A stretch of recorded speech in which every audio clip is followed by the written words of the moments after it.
صل علی محمد آل محمد وعجل فرجہم۔ آج روز اربعین ہے، 1442 ہجری سن 2020، اور روز اربعین کے غم اور سو کے حوالے سے ہم سب یہاں جمع ہوئے ہیں۔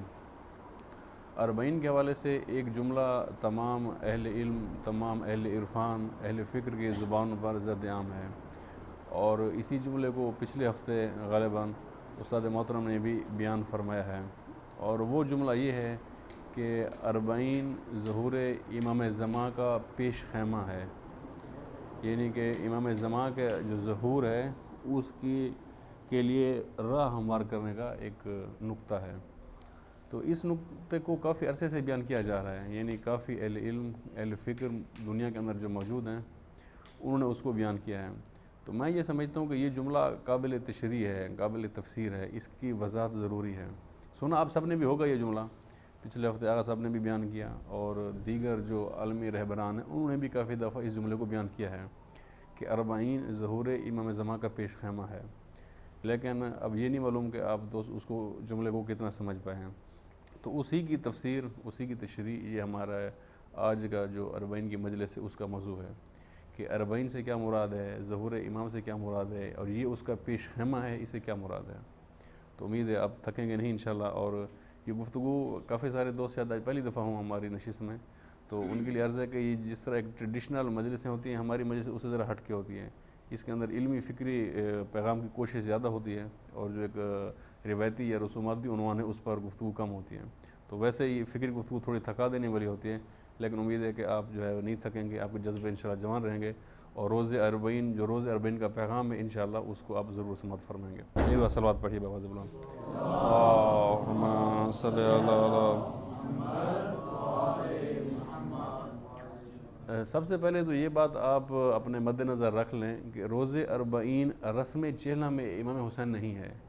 اربعین کا لفظی مطلب 40واں ہے، 40ویں کو کہتے ہیں، اور یہ رسم چہلم نہیں ہے۔ ہم میں سے ایک بڑی تعداد یہ سمجھتے ہیں کہ یہ امام حسین کا ایک چہلم ہے، یعنی جس طرح ایک رائج ہے ہمارے ہاں کہ ہم رسم کول کرتے ہیں، جس کو رسم سوئم کہتے ہیں، رسم چہلم کرتے ہیں، یعنی کوئی شخص وفات پا جاتا ہے تو اس کا پھر 40واں مناتے ہیں۔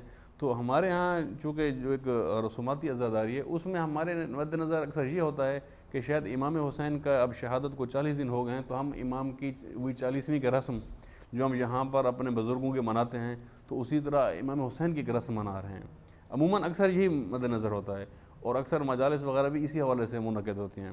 تو اربعین حسینی کے حوالے سے سب سے پہلے تو اس ذہنیت کو نکال دیں کہ یہ رسم چہلم نہیں ہے، اول سے تو رسم ہی نہیں ہے، اور پھر دوم کہ یہ جس طرح ہم مناتے ہیں چہلم، یہ اس حوالے سے نہیں ہے، کیونکہ اسلام کے اندر 40ویں کی رسم کا کوئی وجود نہیں ہے۔ ہاں اس میں منع نہیں ہے، آپ بزرگوں کی چہلم منا سکتے ہیں، سوئیں منا سکتے ہیں، جب چاہیں منا سکتے ہیں، کوئی اس میں ممانعت نہیں ہے، لیکن یہ کہ کہا گیا ہو کہ آپ تمام لوگوں کی بزرگوں کا چہلم منائیں، اس طرح سے نہیں ہے۔ اب آتے ہیں امام حسین کے حوالے سے، اربعین کے حوالے سے، تو یہ رسم چہلم نہیں ہے، پہلے اس کو مد نظر رکھ لیجئے۔ یہ اس کا ایک بنیاد ہے، اس کا ایک پس منظر ہے جس کی وجہ سے اس دن کی تاکید ہے اور منایا جاتا ہے۔ ایک تو 40 کا جو عدد ہے اس کی ایک اپنی اہمیت ہے، یہ قرآن مجید میں بہت دفعہ یہ 40 کا عدد آیا ہے، اور 40 کا عدد عموماً کسی چیز کے پختہ ہونے پر آتا ہے۔ مثلا یہ کہا جاتا ہے کہ جب انسان کی عمر 40 سال ہو جائے، جیسے روایت میں آتا ہے، تو اب اس کی ایک شخصیت پختہ شخصیت ہو جاتی ہے، اب اس میں رد و بدل کے امکانات بہت کم ہو جاتے ہیں۔ اسی طرح کہا جاتا ہے کہ اگر ایک شخص ایک عمل 40 دن انجام دے تو وہ اس کی شخصیت کا حصہ بن جاتا ہے۔ جیسے روایت کے اندر ہے کہ اگر آپ 40 دن خدا کے ساتھ اخلاص سے پیش آئیں تو خدا 40 دن کے بعد علم و حکمت کے چشمے وہ آپ کی زبان سے جاری کر دیتا ہے۔ اسی طرح ہمیں کہا جاتا ہے کہ نماز شب کے اندر 40 مومنین کا ذکر کریں۔ اسی طرح 40 کا بہت زیادہ تکرار ہے، حضرت موسیٰ کو اللہ تعالیٰ نے 40 دن اپنے پاس رکھا، پھر ان کو توریت دی۔ اس طرح 40 کا دن کسی بھی چیز کے پختہ ہو جانے پر، کامل ہو جانے کی ایک علامت ہے۔ آپ خود بھی آزما سکتے ہیں، آپ کسی کام کی ریہرسل بغیر کسی وقفے کے 40 دن کریں تو اب وہ خود بخود آپ کی شخصیت کا حصہ ہو جاتا ہے۔ تو یہاں 40 کی ایک تو یہ ایک اہمیت ہے جس کو عرفا نے بیان کیا ہے کہ 40واں کسی چیز کے پختہ پن کو، کسی چیز کے کامل ہو جانے کی ایک علامت ہے۔ اس کا جو ماضی کا پس منظر ہے وہ آپ سب کو معلوم ہے، اس میں دو روایت ہمارے سامنے ہیں۔ ایک روایت جس کو تمام افراد بیان کرتے ہیں وہ حضرت عبداللہ انصاری کی روایت ہے، یعنی حضرت عبداللہ انصاری جو کہ کربلا کے وقت نابینا تھے، اور عطا کوفی یا عطی کوفی اس کا نام بیان ہوا ہے، اس کے ساتھ یہ پہنچتے ہیں کربلا میں 40ویں کے دن، یعنی جس دن پہنچتے ہیں تو یہ روز اربعین ہوتا ہے، اور دریائے فرات کے کنارے غسل کرتے ہیں، اور غسل کرنے کے بعد امام حسین کے زری پر پہنچتے ہیں، وہاں امام کو سلام کرتے ہیں اور زیارت کرتے ہیں۔ یہ ایک روایت ہے جو مسلم ہے، جس کو تمام تاریخ دانوں نے بیان کیا ہے۔ ایک اور روایت ہے، وہ بھی تاریخ کے اندر موجود ہے، اب کچھ اہل تاریخ اس کو مانتے ہیں اور کچھ اس کی صحت کو تسلیم نہیں کرتے۔ اب جیسے مقتل لہوف یا دیگر مقاتل نے اس کو ذکر کیا ہے، وہ یہ ہے کہ جس وقت حضرت جابر پہنچتے ہیں اسی وقت شام سے قافلہ اہل بیت بھی پہنچتا ہے اسیری کے بعد، اور ان کا جو ورود ہوتا ہے کربلا میں وہ بھی یہی روز اربعین ہوتا ہے، جس کے اندر امام سجاد بھی ہوتے ہیں، حضرت بی بی زینب ہوتی ہیں، اور باقی تمام جو ہے وہ اہل حرم ہوتے ہیں، وہ پہنچتے ہیں، اور تقریباً ایک ہی وقت بنتا ہے ان دونوں کے پہنچنے کا، اور وہاں پر امام سجاد آ کر اس زیارت کو پڑھتے ہیں، جس کو ہم زیارت اربعین کہتے ہیں۔ اس روایت کو شیخ مطہری قابل استدلال نہیں سمجھتے، وہ کہتے ہیں یہ تاریخی حوالے سے کم امکان ہے کہ 15 دن کے اندر یہ سارا سفر ہو پاتا ہو یا پہنچ سکتے ہوں، تو اس کی وجہ سے وہ اس کی صحت کو جو ہے تسلیم نہیں کرتے، یا اس طرح دیگر علماء اس کی صحت پر انکار کرتے ہیں، لیکن بعض اہل تاریخ اس کو تسلیم کرتے ہیں کہ یہ ان کا ایک واقعہ ہونا ثابت ہے۔ اب یہ ایک الگ ڈیبیٹ ہے کہ اس میں جن مقاتل نے اس کو نقل کیا ہے ان کی کیا حیثیت ہے، جنہوں نے انکار کیا ہے اس پر کیا ہے، وہ ہمارا موضوع نہیں ہے، اس لیے ہم اس سے آگے بڑھتے ہیں۔ کہنے کا مقصد یہ تھا کہ اربعین کے ماضی کے پس منظر میں دو ہمارے پاس واقعات ہیں، ایک وہ واقعہ ہے جس کو سب تسلیم کرتے ہیں، وہ حضرت جابر عبداللہ انصاری کا واقعہ ہے، اور ایک وہ جس کو کچھ علماء تسلیم کرتے ہیں اور کچھ تسلیم نہیں کرتے، وہ اسی دن قافلہ اہل بیت کا وہاں پہنچنا ہے۔ اب جو زیارت ہمارے پاس ہے یہ امام صادق سے مروی ہے، اس کو شیخ طوسی نے بیان کیا ہے اور نقل کیا ہے امام صادق سے، جو انشاءاللہ آج مجلس کے بعد یہ زیارت پڑھیں گے۔ یہ زیارت امام صادق سے مروی ہے۔ زیارت کے حوالے سے ایک تو آپ کے ذہن میں ہو، آج ویسے کچھ جملے ہم زیارت کے پڑھیں گے، کہ زیارت اہل بیت کے ہائی سیکرٹ کو کہا جاتا ہے۔ زیارت کو سمجھنا چاہیے، زیارت اہل بیت کے کیا ہیں جی؟ High secret. جیسے جنگوں میں ہائی سیکرٹ چیزیں جو ہوتی ہیں ان کے لیے آپ کوڈ بناتے ہیں، وہ عام الفاظ میں آپ بات نہیں کرتے، کوڈ میں بات کرتے ہیں۔ وہ کوڈ اگر کسی دشمن کے پاس پہنچ بھی جائے تو اس کو سمجھ نہیں لگتا کہ اس کا معنی کیا ہے، کوڈ کو وہی سمجھ سکتا ہے جو اس کوڈ کا معنی جانتا ہو۔ لہٰذا اہل بیت نے ہمارے سامنے اپنی تعلیمات 3 قسم کے فارمیٹ میں بیان کی ہیں۔ ایک فارمیٹ روایات کا ہے، احادیث کا ہے، جس میں ائمہ فرماتے ہیں کہ یہ عمل کرو، یہ نہ کرو، اس کی یہ فضیلت ہے، سیدھے سیدھے بیان کرتے ہیں، جس پر کتب اربع ہیں احادیث کی اور دیگر کتابیں ہیں، یہ ایک ائمہ کا طرز عمل ہے۔ اس کو کاپی کیا جا سکتا ہے، اور مثلا دشمن بھی اسی لب و لہجے میں بنا سکتا ہے روایات، اس لیے آپ دیکھیں تو ہماری روایات کے اندر کافی ساری جو روایت ہیں وہ ضعیف ہیں، یہ جن کی سند کمزور ہے۔ مثلا ہماری سب سے مستند کتاب اصول کافی ہے، جبکہ اصول کافی کی 2/3 احادیث ضعیف ہیں، جو قابل اعتبار ہیں وہ صرف 1/3 احادیث ہیں اصول کافی کے، تو باقی کتب کے اندر بھی آپ دیکھیں یہی حال ہے، کیوں؟ چونکہ اس کو کوئی بھی شخص نقل کر سکتا ہے، اسی طرح اپنے الفاظ کی شکل دے سکتا ہے، کیونکہ یہ عام لب و لہجے کے الفاظ ہیں۔ پھر اہل بیت کا ایک دوسرا فارمیٹ اپنا کلام پہنچانے کا دعا ہے، جو کہ جس کو سب سے زیادہ امام سجاد نے ترویج دیا، وہ دعا ہے۔ دعا کے اندر بھی یہی چیزیں ہیں، لیکن وہ ایک اور رنگ کے اندر بیان ہوتی ہیں، اللہ تعالیٰ سے ہم کلام ہونے کے معنی میں آتی ہیں۔ اس کو کاپی کرنا بہت مشکل ہے، کوئی کاپی نہیں کر سکتا۔ مثلا کوئی بڑے سے بڑا نقال بھی آئے، آپ اس کو کہیں کہ دعا کمیل کی طرز کی دعا بناؤ، اس کو کاپی کرو، یہی افکار دعا کمیل جیسے اپنی دعا میں لاؤ، وہ لا سکتا ہے؟ نہیں لا سکتا۔ اسی لیے آپ کو ماضی میں فیک دعائیں نہیں ملیں گی، فیک روایت ملیں گی، دعائیں نہیں ملیں گی۔ آپ کسی کو کہیں کہ دعا ابو حمزہ سمالی بناؤ، بنا سکتا ہے؟ نہیں بنا سکتا۔ دعا عرفہ بناؤ، نہیں بنا سکتا۔ لہٰذا اس کے دعاؤں کے ذریعے اہل بیت نے اپنے جو مفاہیم ہیں، ایک تو اس لیے پہنچایا چونکہ ڈائریکٹ پہنچانا مشکل تھا اس وقت حالات میں، دوسرا ایک ایسے انداز میں کہ ہمیشہ کے لیے محفوظ رہیں اور اس کو کوئی کاپی بھی نہ کر سکے، اس کے خلاف جو ہے اپنے طور پر گھڑا بھی نہ جا سکے۔ یعنی یہ روایت سے اوپر والے مرحلے کا نام دعا ہے۔ پھر دعا سے اوپر ایک اور مرحلہ ہے جس کا نام زیارات ہے۔ زیارات کے اندر ایسے سیکرٹ بیان کیے جاتے ہیں جو کہ اہل بیت چاہتے ہیں کہ ہر ایک تک نہ پہنچیں، صرف انہی لوگوں تک پہنچیں جو ہمارے خاص ماننے والے ہیں، باقی بے شک اس کو پڑھیں، نقل کریں، لیکن سمجھیں نہیں۔ تو اسی لیے اس کا ہائی سیکرٹ کو زیارت کہا جاتا ہے۔ جتنی بھی زیارات ہیں تو انہی زیارت میں سے ایک زیارت اربعین ہے، اس کو انشاءاللہ آپ بعد میں جا کے گھر سکون سے پوری زیارت کو پڑھیے گا، اس معنی میں پڑھیے گا کہ اس میں اہل بیت کے سیکرٹ ہیں۔ اس کا ایک لائن انشاءاللہ آج ہم تلاوت کریں گے۔ تو یہ زیارت اربعین کن سے مروی ہے؟ امام صادق سے مروی ہے۔ اور پھر امام صادق کی ہی یہ حدیث ہیں کہ جو شخص بھی زیارت حسین پہ جائے تو خدا اس کے ایک قدم کے بدلے اس کو 1000 نیکی دے گا، 1000 گناہ معاف کرے گا، 1000 درجے بلند کرے گا۔ کس کے بدلے؟ ایک قدم کے بدلے۔ اس کا کیا مطلب ہے؟ اس جملے کو ذرا سمجھیں، اس سے کیا مطلب ہے؟ یہ سیدھا امام کہہ دیتے کہ جو امام کی زیارت پہ جائے گا اس کو اتنا ثواب ہے. یہ کیوں کہہ رہے ہیں کہ ایک قدم کے بدلے 1000 نیکی دے گا, 1000 گناہ معاف کرے گا, 1000 درجے بلند کرے گا, اور جب وہ حرم میں پہنچ جائے گا تو ایک فرشتہ خدا اس پہ نازل کرے گا جو اس کو کہے گا ہم نے تمہارے سارے گناہ معاف کر دیے, تمہیں عباد الصالحین میں سے قرار دیا, اب جب جاؤ تو پھر سے ایک طرح سے زندگی کا آغاز کرو. یہ امام صادق کی روایت ہے جو کہ زیارات والی کتابوں کے اندر منقول ہے یہ روایت. تو اس میں آپ اس جملے کو سمجھیں کہ امام یہ کیوں کہہ رہے ہیں کہ ایک قدم کے بدلے 1000, ڈائریکٹ کہہ دیتے بھی 1 لاکھ نیکی ہے, کروڑ ہے, ارب ہے, ایک قدم کی کیوں بات کر رہے ہیں؟ یعنی کیا چاہ رہے ہیں؟ یعنی اس میں کیا امام چاہ رہے ہیں اس پیغام میں کہ کیا کریں انسان؟ قدم بقدم جائیں, یعنی زیادہ تر سفر کیا کریں؟ پیدل سفر کریں. اس کا مطلب ہے یہ جو آج آپ کو اتنی بڑی تحریک مشی کی صورت میں نظر آتی ہے, اس کا فاؤنڈر کون ہے؟ یہ امام صادق اس کی بنیاد رکھیں. اس کی بنیادیں وہاں پر ہیں. ہمیں لگتا ہے کہ یہ 8-10 سال سے ایک چیز شروع ہوئی, ایسے نہیں ہے. اس کی بنیاد وہاں پر ہے. اس روایت کے بیان کرنے کا مقصد ہی یہی کہ ترغیب دلا رہے ہیں کہ قدم با قدم جاؤ, یعنی کہ پیدل سفر کرو, پیادہ روی کرو. جتنے زیادہ تمہارے قدم ہوں گے اتنا زیادہ تمہیں ثواب ملے گا. تو یعنی اصلاً اس کی بنیاد وہاں پر ہے. پھر امام حسن عسکری انہوں نے اس کو مومن کی 5 علامتوں میں سے ایک علامت قرار دیا.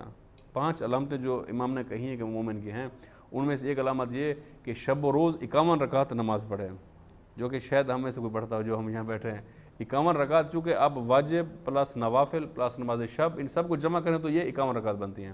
شب و روز 51 رکعت نماز پڑھے, دائیں ہاتھ کے اندر انگوٹھی پہنے, نماز کے اندر بسم اللہ کو بآواز بلند کہے, خاک کربلا پر سجدہ کرے, اور روز 40 زیارت 40 پڑھے. یہ 5 چیزیں کیا ہیں جی؟ علامات مومن ہیں. اس میں آپ یہ دیکھیں کہ امام نے 40 کو کتنی بڑی سطح پر لے گئے. یعنی اس صف میں زیارت 40 کو امام نے رکھ دیا جس صف میں 51 رکعت نمازیں ہیں شب و روز کی, یعنی اس کے برابر جا کر امام نے زیارت 40 کو رکھا ہے. اس دن علامات مومن میں ایک زیارت 40 سے مراد کیا ہے؟ اس کا مطلب ہے اول تو امام یہ چاہ رہے ہیں کہ سب مومن یہ کوشش کریں کہ روز 40 کربلا پہنچیں, اور کربلا پہنچ کر امام کی زیارت بھی کریں اور زیارت 40 بھی پڑھیں. اسی لیے کہہ رہے ہیں کہ اس دن جو ہے امام کے روزے پر شرکت یہ علامات ہے. اول تو امام یہ چاہ رہے ہیں. دوم کہ اگر کوئی انسان نہیں پہنچ سکتا, جیسے اب ہم نہیں پہنچ سکے, زمانی فاصلے ہیں, مکانی فاصلے ہیں, رکاوٹیں ہیں, اگر ایک انسان نہیں پہنچ سکتا پھر وہ جس بھی سرزمین پر ہے اسی سرزمین پر زیارت 40 پڑھیں, اور یہ تصور کرے کہ اگر یہ رکاوٹیں نہ ہوتی اور مجھے اجازت حاصل ہوتی,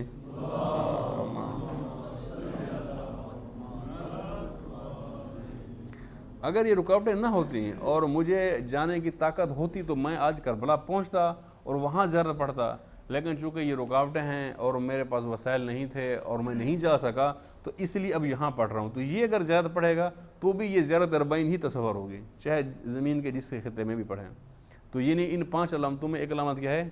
زیارت 40. اب اس کے اندر آپ امام کے تفکر کو دیکھیں, امام حسن عسکری کے تفکر کو دیکھیں, تو امام یہ فرما رہے ہیں کہ اس دن جو کربلا پہنچے اس کی زیارت پڑھے وہ علامات مومن میں سے ہے. یا نہیں پہنچ سکتا تو جہاں پر بھی ہے وہاں پڑھے. یعنی اس کا مطلب ہے امام نے سال کا ایک دن مختص کر دیا ہے. ایسا ہے نا, یعنی کہ اب امام حسین کی زیارت تو کسی بھی وقت ہو سکتی ہے. اس کے فلسفہ آپ پورا سال میں کہیں بھی جائیں وہ فلسفہ ایک ہی ہے امام کی زیارت کا فلسفہ. پچھلے کسی مجلس میں ہم نے اس پر بات کی ہے فلسفہ زیارت پر, آج نہیں کریں گے اس پر بات, جو عنوان ہو رہا ہے. تو اس میں امام ایک دن کہہ رہے ہیں. اس کا مطلب کیا ہے؟ اس کا مطلب یہ ہے کہ امام سب کو ترغیب دے رہے ہیں کہ اس ایک دن لازمی جاؤ کربلا کے اندر. اس کا مطلب ہے یہ جو آپ کو عالمی اجتماع 40 کا نظر آتا ہے, اس کا سب سے پہلے ویژن کس کا ہے؟ امام حسن عسکری کا. چونکہ امام حسن عسکری اس کے اندر کیا کہہ رہے ہیں؟ یہ کہہ رہے ہیں کہ اس دن آنا علامات مومن ہے. یعنی اگر ایک شخص کسی اور دن بھی جائے زیارت کرے, امام حسین کی زیارت کرے, تو اس کا اس دن جانا علامت مومن نہیں ہوگا. کیوں؟ چونکہ امام نے اس کو ایک دن کیا کر دیا ہے؟ مختص کر دیا ہے. جب آپ سب کو یہ کہیں کہ اس دن یہ کام کرو, اس کا مطلب ہے امام کیا چاہ رہے ہیں کہ سب اسی دن کریں. یعنی اس کا مطلب ہے ایک اجتماع کی بنیاد رکھ رہے ہیں. لہٰذا یہ اجتماع جو منعقد تو پچھلے 8-10 سال سے ہونا شروع ہوا ہے. اس سے پہلے 14 صدیوں میں اس کی یہ مثال نہیں تھی جو اب اس کی مثال بنی ہے کہ یہ کروڑوں کا اجتماع اور تاریخ کا سب سے بڑا اجتماع جا کر بنا ہے. لیکن اس کی بنیاد کہاں پر ہے؟ ائمہ کے کلام کے اندر ہے. امام سجاد سے زیارت 40 آتی ہے, امام صادق سے مروی ہوتی ہے, امام صادق اس کی ترویج دیتے ہیں مشی کی, اور امام حسن عسکری اس کو علامات مومن میں سے قرار دیتے ہیں. اس طرح کی اور بہت ساری روایات ہیں.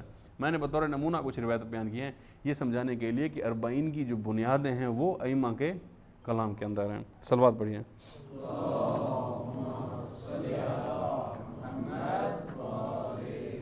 تو آئیں زیارت اربعین کا ایک جملہ ہم لیتے ہیں، اس کی کچھ مختصر بات کرتے ہیں، باقی پھر آپ انشاءاللہ خود پڑھ لیجئے گا کہ یہ زیارت اربعین ہمیں کیا پیغام دے رہی ہے، اس کے اندر ہے کیا، ان سیکرٹ میں کیا ہے۔ اسی زیارت کے دوران گفتگو چلتے ہوئے جب خدا سے ہم کلام ہیں اور خدا کو ہم یہ کہہ رہے ہیں کہ امام حسین کا یہ مقام ہے اور انہوں نے یہ اقدام کیا، اسی میں یہ ایک جملہ آتا ہے وَبَذَلَ مُحْجَتَهُ۔ یہ پہلے بھی امام کے کلام میں آپ نے جملہ سنا ہوا ہے، اس میں یہ کہتے ہیں کہ وَبَذَلَ مُحْجَتَهُ، بَذَلَ کہتے ہیں دل کو، مُحْجَتَهُ خون کو، یعنی ایک بہنے والا خون، یعنی کہ امام نے اپنا خون دل دیا۔ وَبَذَلَ مُحْجَتَهُ فِيكَ لِيَسْتَنْقِذَ عِبَادَكَ مِنَ الجَّهَالَةِ، اس لیے دیا تاکہ تیرے بندوں کو جہالت سے نجات دلائیں، وحیرت الضلالہ اور گمراہی سے نجات دلائیں، وقد توازر علیہ اور آپ کے ساتھ ان لوگوں نے مقابلہ کیا، ان لوگوں نے آپ کے ساتھ ظلم کیا، من غرت الدنیا، کہ جس کو دنیا نے مغرور کر دیا تھا، وباء حاضہ بالارذل الادنی، اور انہوں نے اپنی جان کا سودا کم تر چیزوں، پس چیزوں کے ساتھ اپنی جان کا سودا کیا، وشر آخرتہ بثمن الاوکس، اور انہوں نے آخرت کو بہت گھاٹے کے سودا کیا، اپنے آخرت کو بیچا بہت گھاٹے کے سودے پر، وتغترس وترد ہوا، اور لالچ کے اندر پڑ گئے اور اپنی ہوا خواہشات کے اندر بہت آگے نکل گئے۔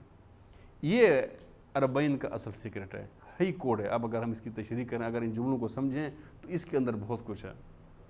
اگر آپ یہ دیکھنا چاہتے ہیں کہ کون امام کے مقابلے میں آئے گا ہر دور کے اندر، کون نظام امامت کے مقابلے میں آئے گا، کون امام کی نصرت کرے گا، کیا اسباب ہوں گے، کیا کرائٹیریا ہوگا، کیا انڈیکیٹر ہیں، یہ سب اس کے اندر بیان کر دیے گئے ہیں۔ یہ ہائی سیکرٹ اس کے اندر بیان کر دیا گیا ہے۔ ایک دفعہ پھر آتے ہیں وَبَذَلَ مُحْجَتَهُ، یعنی امام نے اپنا خون دل دیا، یعنی کوئی عام چیز نہیں دی۔ ہم خوش ہوتے ہیں کہ جی یہ ہم نے 10 روپے کسی کو دے دیے، بہت بڑی کام کر دیا، یہ تھوڑے سے پیسے دے دیے ہیں، یہ تھوڑا سا وقت ہم نے کسی کو دے دیا تو دین کے لیے بہت بڑا احسان ہم نے کر لیا ہے، یہ تھوڑی سی بات پر ہم بہت مطمئن ہوتے ہیں۔ جبکہ امام حسین اس وقت تک مطمئن نہیں ہوتے جب تک کہ اپنا خون دل لے دیتے۔ صرف خون کی بھی بات نہیں کی بلکہ خون دل، یعنی امام حسین کے خون کا آخری قطرہ، امام کے دل سے نکلنے والا خون کا آخری قطرہ جب تک باقی تھا تب تک امام اس مقصد پر اور اس مشن پر ثابت قدم رہے، آخری قطرے تک۔ یعنی یہ پیغام حسینیت ہے، یہ پیغام اربعین ہے کہ آپ نے کس حد تک جانا ہے، خون کے آخری قطرے تک، اور وہ بھی نہ انگلی کا خون، ہاتھوں کا خون، پاؤں کا خون، بلکہ خون دل کے آخری قطرے تک۔ وَبَذَلَ مُحْجَتَهُ، چونکہ امام نے خون دل دیا۔ اسی حوالے سے ایک کلام امام خمینی کا بھی ہے کہ امام خمینی یہ فرماتے ہیں کہ جب امام حسین جیسی شخصیت اسلام پر قربان ہو سکتی ہے تو پھر کوئی بھی قربان ہو سکتا ہے۔ اب کسی کے پاس یہ بہانہ نہیں ہے کہ میری شخصیت بڑی ہے، میرا فلاں مصلحت بڑی ہے، فلاں بڑی ہے۔ جب حسین جیسی شخصیت اسلام پر قربان ہو سکتی ہے تو پھر کوئی بھی قربان ہو سکتا ہے، اب کسی کو استثناء نہیں ہے۔ لہٰذا یہاں پر یہ کیا روایت کہہ رہی ہے کہ امام نے اپنا خون دل دیا ہے، نہ یہ کہ کوئی معمولی سی چیز دین کے نام پر دی ہے، بلکہ اپنے آخری قطرے تک خون دل دیا۔ مقصد کیا تھا؟ فِيكَ لِيَسْتَنْقِذَ عِبَادَكَ مِنَ الجَّهَالَةِ وَحِيرَةِ الضَّلَالَةِ، اس لیے کہ اے خدا تیرے لوگوں کو جہالت سے نجات دلائے اور گمراہی سے نجات دلائے۔ یہاں سے آپ یہ جملہ سمجھ لیں کہ کسی کو جہالت سے نجات دلانا اور گمراہی سے بچانا یہ کتنا بڑا عمل ہے، اس کی کتنی اہمیت ہے۔ یعنی اس کے لیے امام حسین نے اپنا خون کا آخری قطرہ دیا، اس کے لیے امام حسین نے اپنا خون دل دیا۔ اس جد و جہد کی کتنی اہمیت ہے، جو جد و جہد اس مقصد کے لیے کی جائے کہ لوگوں کو جہالت سے باہر لایا جائے، جو اس مقصد کے لیے کی جائے کہ گمراہی ختم کی جائے۔ اگر کوئی شخص یہ جد و جہد کر رہا ہو تو اس کی کتنی اہمیت ہوگی کہ یہ وہ جد و جہد ہے کہ جس کی خاطر امام نے اپنا آخری قطرہ بھی دیا ہے۔ اور آج ہمیں سے ہمارے الفاظ کیا ہوتے ہیں، کسی کے ذمہ کوئی تھوڑا سا ایک دینی کام لگایا جائے تو وہ کہتے ہیں کوئی فائدہ نہیں ہے یہ سب کرنے کا، لوگ جاہل ہیں، بات نہیں سنتے، فلاں ہیں۔ تو بھئی جاہل ہیں تبھی تو ضرورت ہے اس کام کی، انہی جاہلین کو جہالت سے نکالنے کے لیے ہی تو امام حسین نے یہ اقدام انجام دیا ہے، اپنے خون کے آخری قطرے تک گئے ہیں۔ بنیادی ترین مقصد جو امام کا یہاں اس روایت میں بیان ہوا ہے وہ کہ لوگوں کو جہالت سے نکالنا اور گمراہی سے نکالنا۔ یہ جہالت اور گمراہی آج ہے یا ختم ہو گئی ہے؟ اسلام کی جو ضد ہے نا، اگر آپ اس جملے کو سمجھیں، اسلام کی ضد کفر نہیں ہے، اسلام کی ضد شرک نہیں ہے، اسلام کی ضد نفاق نہیں ہے۔ کیا ہے پھر اسلام کی ضد؟ اسلام کی ضد جہالت ہے۔ آگے جہالت کی پیداوار کفر ہے، جہالت کی پیداوار شرک ہے، جہالت کی پیداوار نفاق ہے، جہالت کی پیداوار فسق ہے، جہالت کی پیداوار فجور ہے، یہ سب جہالت کی پیداواریں ہیں۔ اصل منبع جو اسلام کے مقابلے میں آتا ہے وہ کیا ہے؟ وہ جہالت ہے۔ اور جہالت کو بھی سمجھنے کی ضرورت ہے۔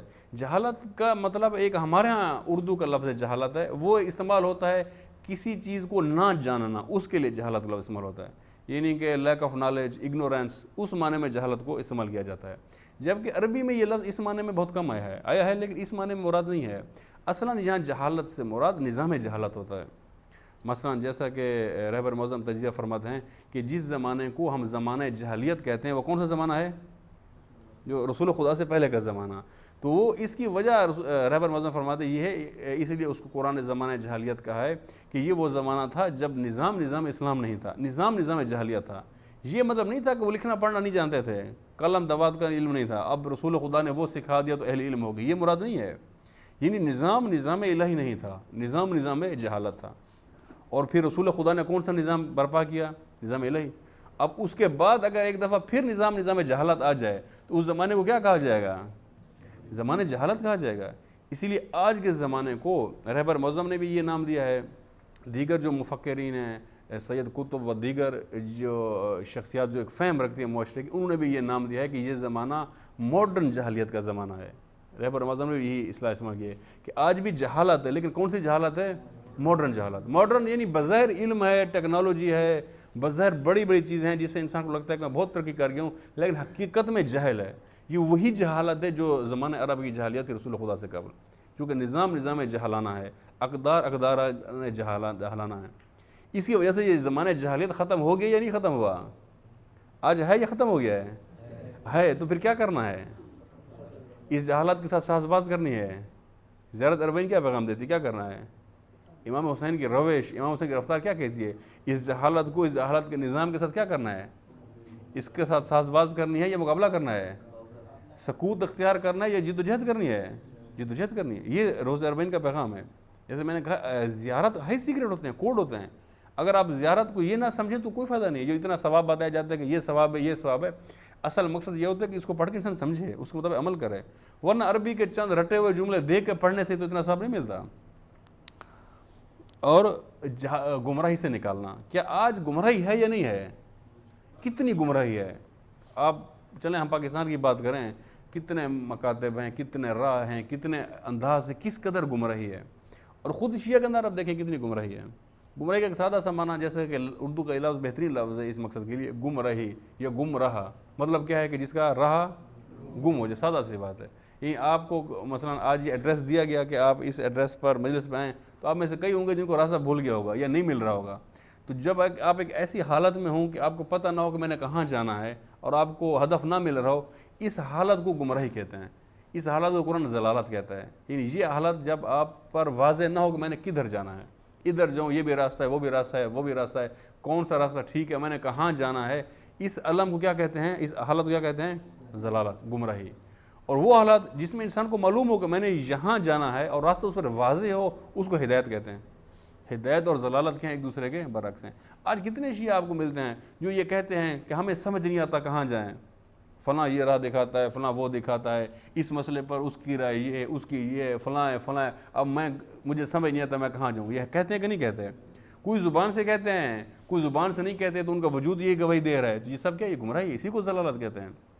کئی دفعہ ایک انسان کہتا ہے جی میں اس مسئلے پر کنفیوز ہوں کہ مجھے سمجھ نہیں ہے کہ ادھر جاؤں یا ادھر جاؤں، وہی ضلالت کا ترجمہ انگلش میں کریں تو کنفیوژن بنتا ہے۔ یہ حالت ہے، اور یہ حالت آج کثرت کے ساتھ طاری ہے۔ اور جس وقت میں یہ حالت ہو اس وقت کیا ذمہ داری بنتی ہے؟ کیا جائے کہ انسان سکوت کر گھر میں بیٹھ جائے، یا اس کو ختم کرنے کے لیے جد و جہد کرے؟ جد و جہد کرے۔ لہٰذا جو گمراہی کو ختم کرنے کی کوشش کرے گا اور جو جہالت کو ختم کرنے کی کوشش کرے گا، یہ پیرو حسین ہوگا، اس کا راہ حسین ہوگا، اس کی زندگانی نقش حسین پر ہوگی۔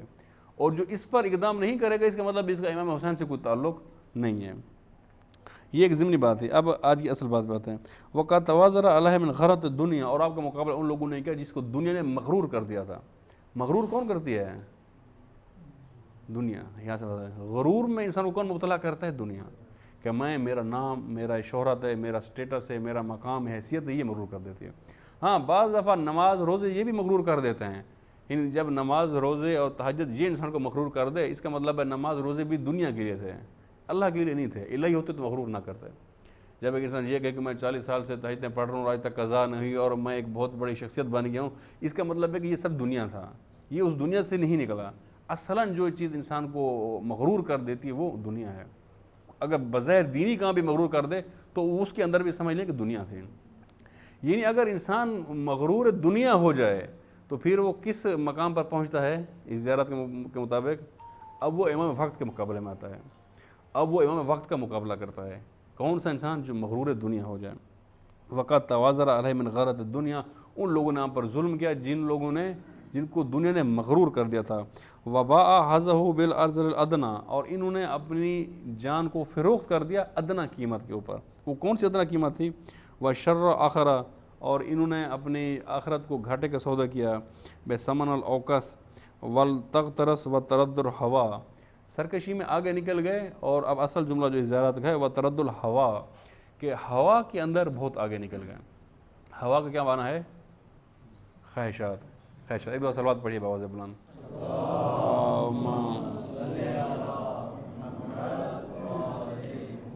یہ زیارت اربعین کا اگر ہمارے لیے کوئی ہائی سیکرٹ ہے، کوڈ ہے، تو وہی آخری لفظ آخری جملہ ہے کہ جن لوگوں نے امام حسین کو مقابلہ کیا، جنہوں نے امام حسین پر ظلم کیا، جنہوں نے امام حسین کو شہید کیا، کون سی چیز ان کو اس مقام پر لے آئی؟ یہ ایک سوال ہے نا، ہمیشہ سے ایک سوال ہے کہ آخر کیا وجہ تھی کہ انسان اتنا پست ہو جائے کہ رسول خدا کے جانے کے 50 سال بعد نواز رسول کو قتل کر دے، اور اس قدر بے دردی سے قتل کر دے، اور اس قدر ظلم کو انجام دے کہ ایسا ظلم نہ تاریخ میں کبھی پہلے تھا نہ بعد میں کوئی جرأت کر سکا اس قدر ظلم کی؟ آخر کون سی چیز تھی؟ وہ ترد الہوا، یہ اس کی وجہ ہے کہ اپنی خواہشات کے اندر اس قدر آگے نکل گئے تھے، اپنی خواہشات کے اندر بہت آگے نکل گئے تھے۔ لہٰذا اگر انسان کے اندر خواہشات، یہ خواہشات دنیا، اگر انسان کے اندر خواہشات دنیا ہوں اور یہ خواہشات کے اندر انسان اسیر ہو جائے اور ان خواہشات میں بہت آگے نکل جائے، تو پھر اس انسان کا کیا انجام ہوگا کہ انسان کیا بن جائے گا؟ قاتل امام بنے گا۔ امام وقت کا قاتل انسان بن سکتا ہے اگر انسان جو ہے اس کے اندر آگے نکل جائے۔ آپ عمر سعد کی مثال لے لیں۔ عمر ابن سعد دور کا رشتہ دار بھی بنتا ہے امام حسین کا، اور جس وقت اس کو خبر ملی کوفہ کے اندر کہ ابن زیاد امام حسین کے خلاف ایک لشکر جمع کر رہا ہے، تو یہ گیا ہے خود ابن زیاد کے پاس، اور اس نے اس کو کہا کہ میں نے سنا ہے کہ تم حسین کے خلاف لشکر جمع کر رہے ہو، تو میں تمہیں واضح نصیحت کرنے آیا ہوں کہ یہ کام نہ کرنا، حسین نواسہ رسول ہے، اس کو قتل نہ کرنا، اس کام سے باز رہنا۔ یہ واضح نصیحت کرنے گیا ہے کس کو؟ ابن زیاد کو، عمر بن سعد۔ اور اسی محفل میں ہی اس کو ابن زیاد نے کہا اچھا یہ بات تو ہم بعد میں کریں گے، پہلے یہ بتاؤ کہ حکومت رائے کے بارے میں تمہارا کیا خیال ہے؟ رائے تہران کا پرانا نام ہے، حکومت رائے یہ حکومت ایران، کہ حکومت رائے کے بارے میں تمہارا کیا خیال ہے؟ تو اس نے کہا کہ ہاں وہ تو میری پرانی خواہش ہے۔ تو وہ کہتے ہیں وہ تمہیں مل سکتی ہے، اس کی قیمت ہے۔ یہ کہتے ہیں ہر قیمت کے لیے تیار ہوں، بتاؤ کس پہ ملے گی؟ اس نے کہا یہی قیمت ہے جسے روکنے آئے ہو، یہی قتل حسین، یہی قیمت ہے۔ تو تھوڑا سا وقت اس نے سوچا اور پھر کہا ٹھیک ہے، اگر یہ قیمت پر حکومت رائے ملتی ہے تو پھر ٹھیک ہے، قبول ہے۔ یعنی اب یہ ایک سوال ہے نا کہ کس چیز نے عمر بن سعد کو عمر سعد بنایا؟ حکومت رائے، ہوا نے۔ حالانکہ اس کو پتہ ہے امام حسین کا کیا مقام ہے، یہ وہ بندہ نہیں تھا جس کو معلوم نہ ہو کہ امام حسین کا مقام کیا ہے، جس کو معلوم نہ ہو کہ امام حسین حق پر ہے، ان میں سے نہیں تھا، بلکہ خود واضح نصیحت کرنے گیا ہوا ہے کہ بھئی یہ کام نہ کرنا، یہ بہت گھناؤنا جرم ہے، قتل حسین نہ کرنا۔ اور اسی محفل میں قتل حسین کا ٹاسک لے کر خود آ جاتا ہے جو روکنے گیا تھا۔ کس چیز نے اس کو وہاں سے یہاں تک پہنچایا؟ ہوا، خواہشات دنیا۔ اگر ہمارے اندر خواہشات دنیا ہوگی تو ہم بھی امام وقت کے خلاف اٹھ سکتے ہیں، ہم بھی امام کے خلاف سفارہ ہو سکتے ہیں۔ اور روایت میں یہ بیان ہوا ہے، یہ نہیں کہ سارے شیعہ امام کے انصار ہوں گے، ایسا نہیں ہے۔ جس کے اندر بھی ہوائے دنیا امام کے مقابلے میں آئے گا۔ ایک شخص کو آج ایک مقام اسٹیٹس حاصل ہے، اس کو لگتا ہے کہ امام کے بعد اسٹیٹس نہیں رہے گا، یہ نظام بدلے گا، بدلتے نظام سے اس نظام کے عہدے یہ سسٹم ختم ہو جائے گا، تو وہ امام کا ساتھ دے گا اگر وہ ہوا کا شکار ہوگا؟ کبھی بھی نہیں دے گا۔ تاریخ میں کتنی اس کی مثالیں موجود ہیں۔ لہٰذا وہ چیز جو انسان کو عمر بن سعد بنا سکتی ہے، شمر کو شمر بنا سکتی ہے، خولی کو خولی بنا سکتی ہے، وہ ہرملہ کو ہرملہ بنا سکتی ہے، وہ کیا ہے؟ وہ ہوا ہے۔ یہ ہوا کے اندر اتنی طاقت ہے جو انسان کو بنا سکتی ہے۔ اس ہوا کے اندر اگر انسان بہہ جائے، اس خواہشات دنیا کے اندر اگر انسان بہہ جائے، تو پھر انسان اس مقام پر جا کر پہنچتا ہے کہ امام کے وقت کے خلاف انسان تلوار نکالتا ہے۔ ہمارے اندر یہ خواہشات ہیں یا نہیں ہیں؟ ہیں یا نہیں ہیں؟ ہیں. خواہشات کا چیپٹر خدا نے رکھا ہے، ہر ایک کے اندر ہے. تو اس خواہشات کو ہم نے کیا کرنا ہے؟ سنبھالنا ہے، اس کو کنٹرول میں کرنا ہے، ان کو عقل کے تابع کرنا ہے. ان خواہشات کے ہاتھ میں اپنی زمام نہیں دینی، اپنے فیصلوں کی زمام خواہشات کے حوالے نہیں کرنی کہ جیسی خواہشات ہوں گے ویسا عمل ہوگا. اگر خواہشات آگے اور آپ پیچھے پیچھے ہوئے تو پھر خواہشات آپ کو اس میدان میں لے جائیں گی جہاں امام کے خلاف سفارہ کریں گے.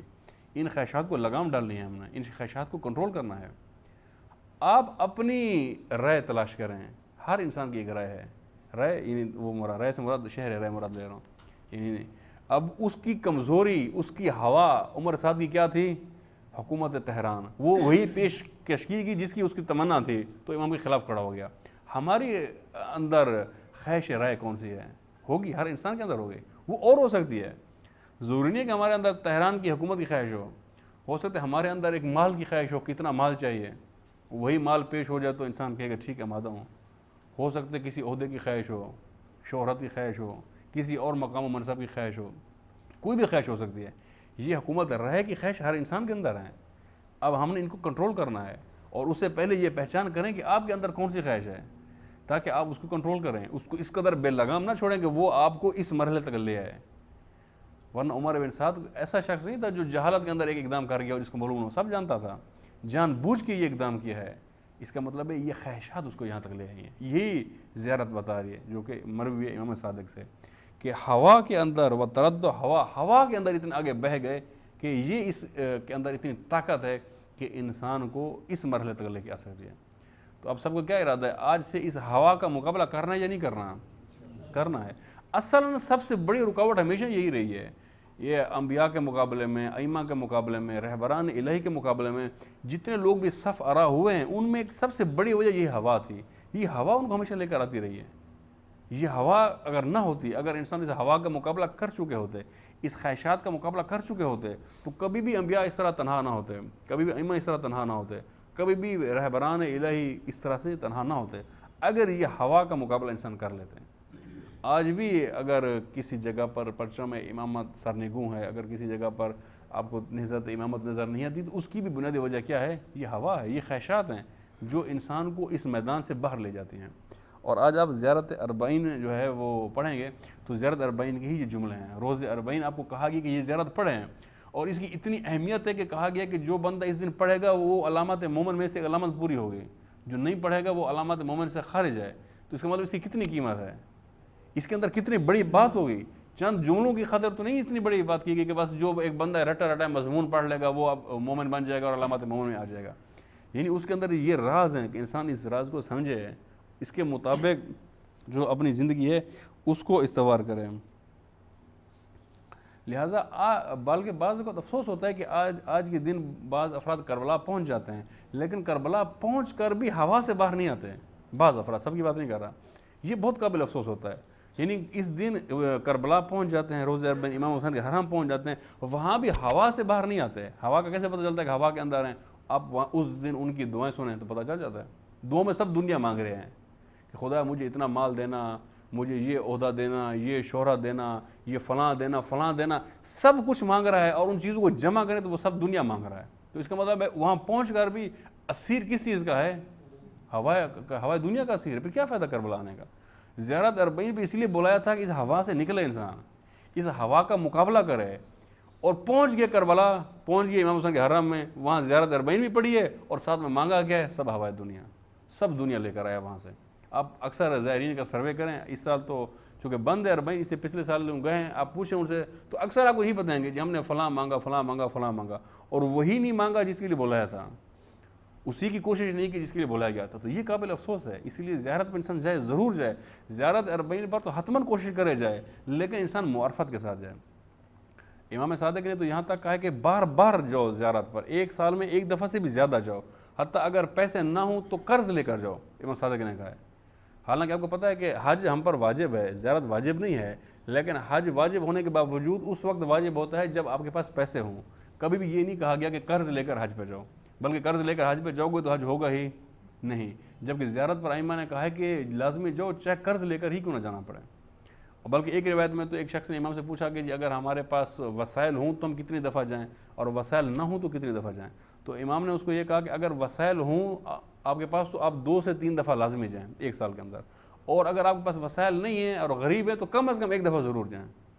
یعنی اگر آپ کے پاس وسائل نہیں ہیں، آپ غریب ہیں، تب بھی سال میں 1 دفعہ ضرور جائیں۔ یہ اس لیے ائمہ کی تاکید ہے، تو اس لیے زیارت پر تو جائیں، لازمی جائیں، لیکن اتنی معرفت کے ساتھ جائیں کہ وہاں جائیں تو وہی کام کریں جس کے لیے ائمہ نے بلایا ہے۔ کم از کم اس زیارت کو انسان پڑھ لے، اس کو سمجھ لے کہ اس کے اندر جو کہا گیا وہ ہے کیا۔ وہاں جا کر امام کے سامنے آدمی عربی میں یہ جملے بھی پڑھے، پھر بعد میں ساری ہوائے دنیا کے لیے سارا کچھ مانگ کر ہے، تو ایسا کم از کم انسان نہ کرے۔ اب ہم آتے ہیں دوسرے حصے کی طرف کہ ایک اربعین، اس کو تھوڑا سا ہم نے بیان کیا، اس کی اہمیت، اس کا پیغام۔ اب اس کو ہم لنک کرتے ہیں امام زمان کی طرف، چونکہ آج ہمارا جو عنوان ہے وہ کیا ہے کہ اربعین پیش خیمہ ظہور امام زمان وہ کیسے ہیں۔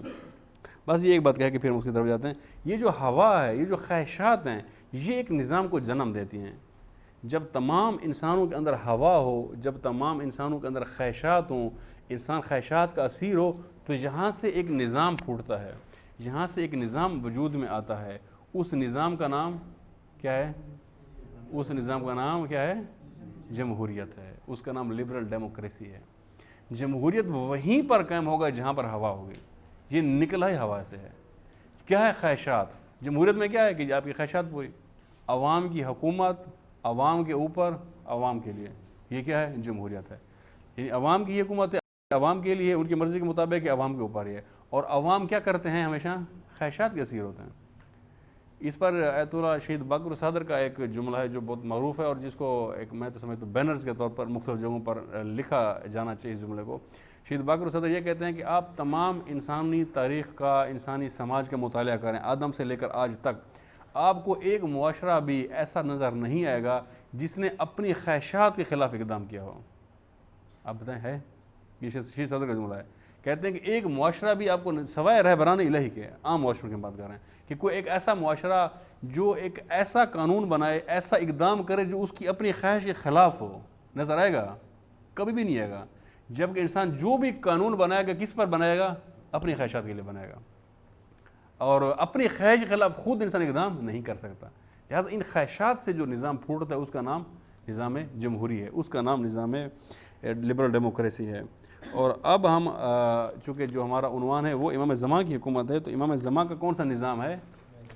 نظام امامت ہے، نہ کہ نظام جمہوریت۔ اب یہ نظام امامت کب قائم ہوگا اس کے اوپر آتے ہیں، جہاں سے ہم نے آغاز کیا تھا آیت قرآن سے، اس کی طرف واپس آتے ہیں۔ ایک دو صلوات پڑھیں۔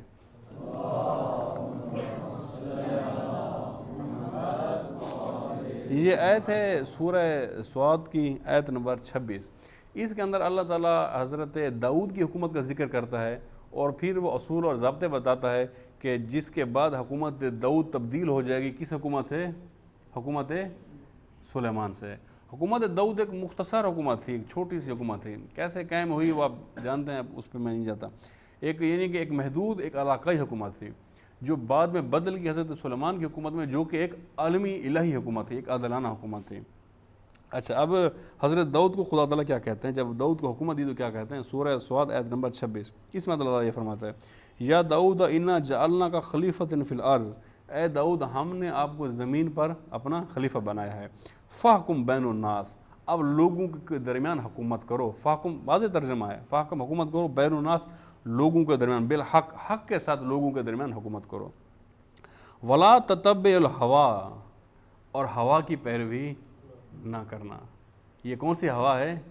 وہی خواہشات، وہی ہوا جو انسان کو اتنا پست کر دیتی ہے کہ جو قاتل حسین کے مرحلے پر لے جاتی ہے، اسی کے بارے خدا کہہ رہا ہے ولا تتبع الہوا، اس کی پیروی نہ کرنا، فیضلک عن سبیل اللہ، اور اگر ہوا کی پیروی کرو گے تو کیا ہوگا؟ تمہیں راہ خدا سے بھٹکا دے گی، ہوا سے ہٹا دے گی۔ لہٰذا داؤد نے ہوا کی پیروی نہیں کی خدا کے فرمان میں، اور جو داؤد کے ماننے والے تھے، جو ان کا لشکر تھا، ان ہوا کی پیروی نہیں کی، ہوا کا مقابلہ کیا۔ جب ہوا کا مقابلہ کیا تو اب داؤد کے بعد، حکومت داؤد کے بعد اس کا اگلا مرحلہ کیا پھر سامنے آیا؟ حکومت ملک سلیمان۔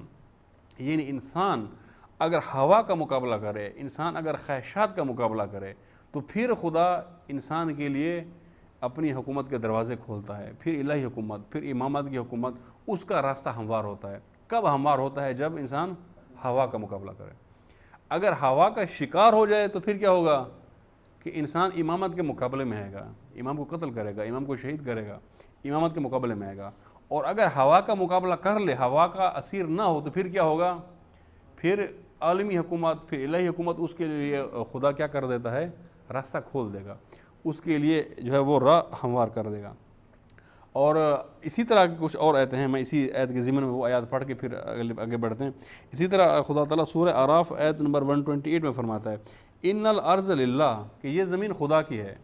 یہ زمین کسی انسان کی ملکیت نہیں ہے، کسی ازم کی ملکیت نہیں ہے، بلکہ یہ زمین کیا ہے؟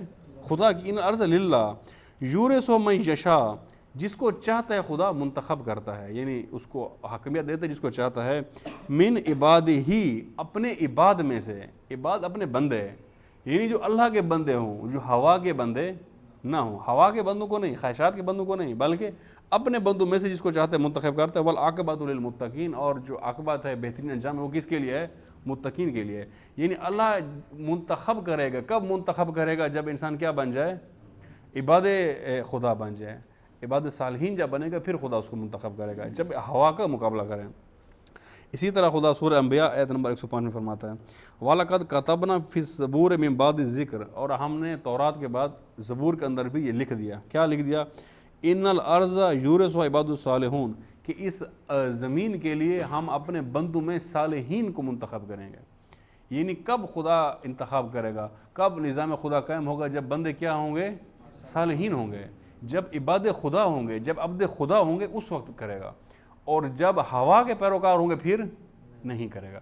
بس یہ راز ہے، اربعین کا یہ راز ہے، جو کہ قرآن سے بھی ثابت ہوتا ہے، انبیاء کی روشوں سے بھی ثابت ہوتا ہے، امام صادق کی اس میں اندر بھی ثابت ہوتا ہے، اور آپ اربعین کی زیارت کو اگر پڑھیں سکون سے تو وہاں سے ثابت ہوگا۔ ان سارے اگر نکات کو آپ جمع کریں تو یہاں سے کیا ثابت ہوتا ہے؟ ان ساری چیزوں کو جمع کریں تو کیا ثابت ہوتا ہے؟ اس قرآن مجید کی آیات کو رکھیں، زیارت اربعین کو رکھیں، اور کنکلوڈ کریں ہم یہاں سے اب تک جو گفتگو ہوئی ہے، تو یہاں سے کیا ثابت ہوتا ہے کہ اگر انسان ہوا کا پیروکار ہوگا تو پھر کیا ہوگا؟ امامت قائم نہیں ہوگی۔ پھر کیا نظام نکلے گا؟ جو ہوا پرست ہے، جو آج کی شکل، جس کی موجودہ شکل ڈیموکریسی ہے۔ اور خود انسان کس مقام تک پست ہو جائے گا کہ اس حد تک آمادہ ہو جائے گا کہ قتل امام وقت تک جا پہنچے گا۔ اور اگر انسان ہوا کا مقابلہ کرے، خواہشات کا مقابلہ کرے، اور خود کو عبد خدا بنا لے، پھر کیا ہوگا؟ پھر خدا منتخب کرے گا امامت کے لیے۔ اور یہ انسان کس مقام پر پہنچیں گے؟ یہ انسان نصرت امام زمان کے مقام تک پہنچ سکتے ہیں۔ بس یہاں سے ہم ایک انڈیکیٹر لے سکتے ہیں، ایک علامت ہم یہاں سے لے سکتے ہیں کہ ہم جو یہاں بیٹھے ہیں، جتنے بھی افراد ہیں، ہم میں سے جتنے بھی افراد ہیں، کتنے پرسنٹ امکان ہیں کہ ہم امام کی نصرت کریں گے، یا کتنے پرسنٹ امکان ہیں کہ ہم امامت کے مقابلے میں آئیں گے۔ اگر اس کا سروے کرنا چاہیں ہم ابھی کر سکتے ہیں، نہیں کر سکتے، پرسنٹیج نکال سکتے ہیں۔ کیسے نکال سکتے ہیں؟ کہ آپ یہ دیکھیں کہ جتنے بھی ہم بیٹھے ہیں، ہمارے اندر خواہشات دنیا کا مقابلہ کرنے کی طاقت کتنی ہے، یہ انڈیکیٹر ہے۔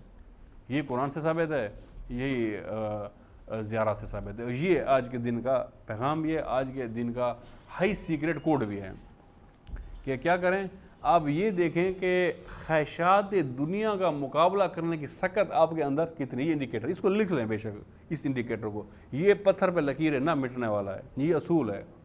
ہمیشہ اکثر لوگوں کو یہ سوال بھی ہوتا ہے نا کہ آیا جب امام آئیں گے تو ہم امام کا ساتھ دیں گے نہیں دیں گے، کہاں ہوں گے؟ تو بھائی بیان کیا ہے، روایت نے بھی بیان کیا ہے، زیارات نے بیان کیا، قرآن نے بیان کیا۔ یہ انڈیکیٹر ہے۔ آپ اس پیمانے پر اپنے آپ کو تولیں، کسی دوسرے کو تولنے کے بجائے خود کو تولیں۔ ہم عموماً دوسروں کا تجزیہ کرتے ہیں، اپنا تجزیہ نہیں کرتے۔ آپ اپنا تجزیہ کریں اور دیکھیں کہ خواہشات دنیا کے مقابلے میں آپ کے اندر کتنی سکت ہے۔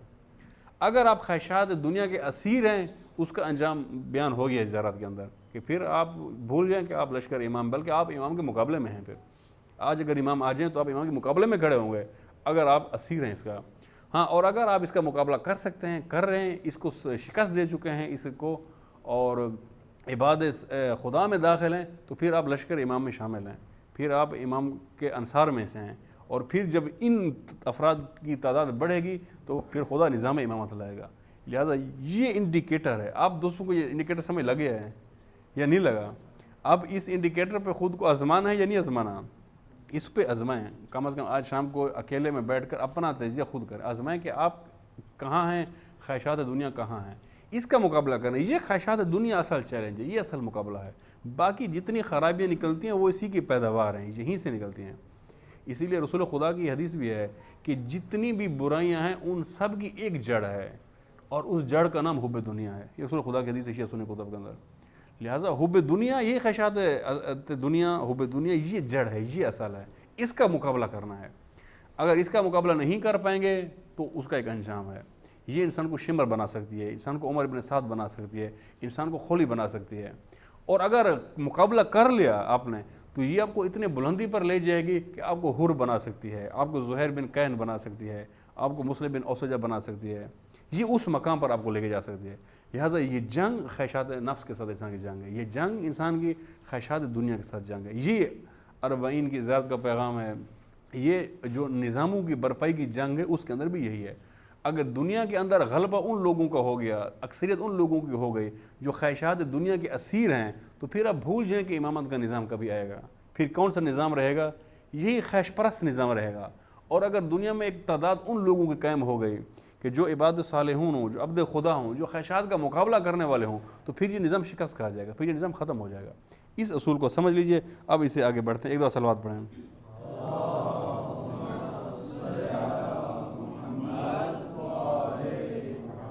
بارہ دیگر صلوات۔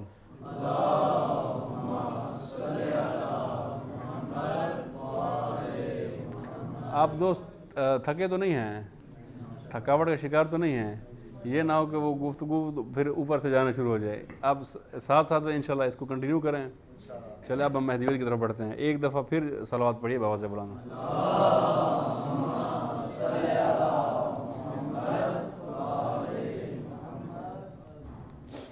اب آتے ہیں اس اجتماع 40 پر۔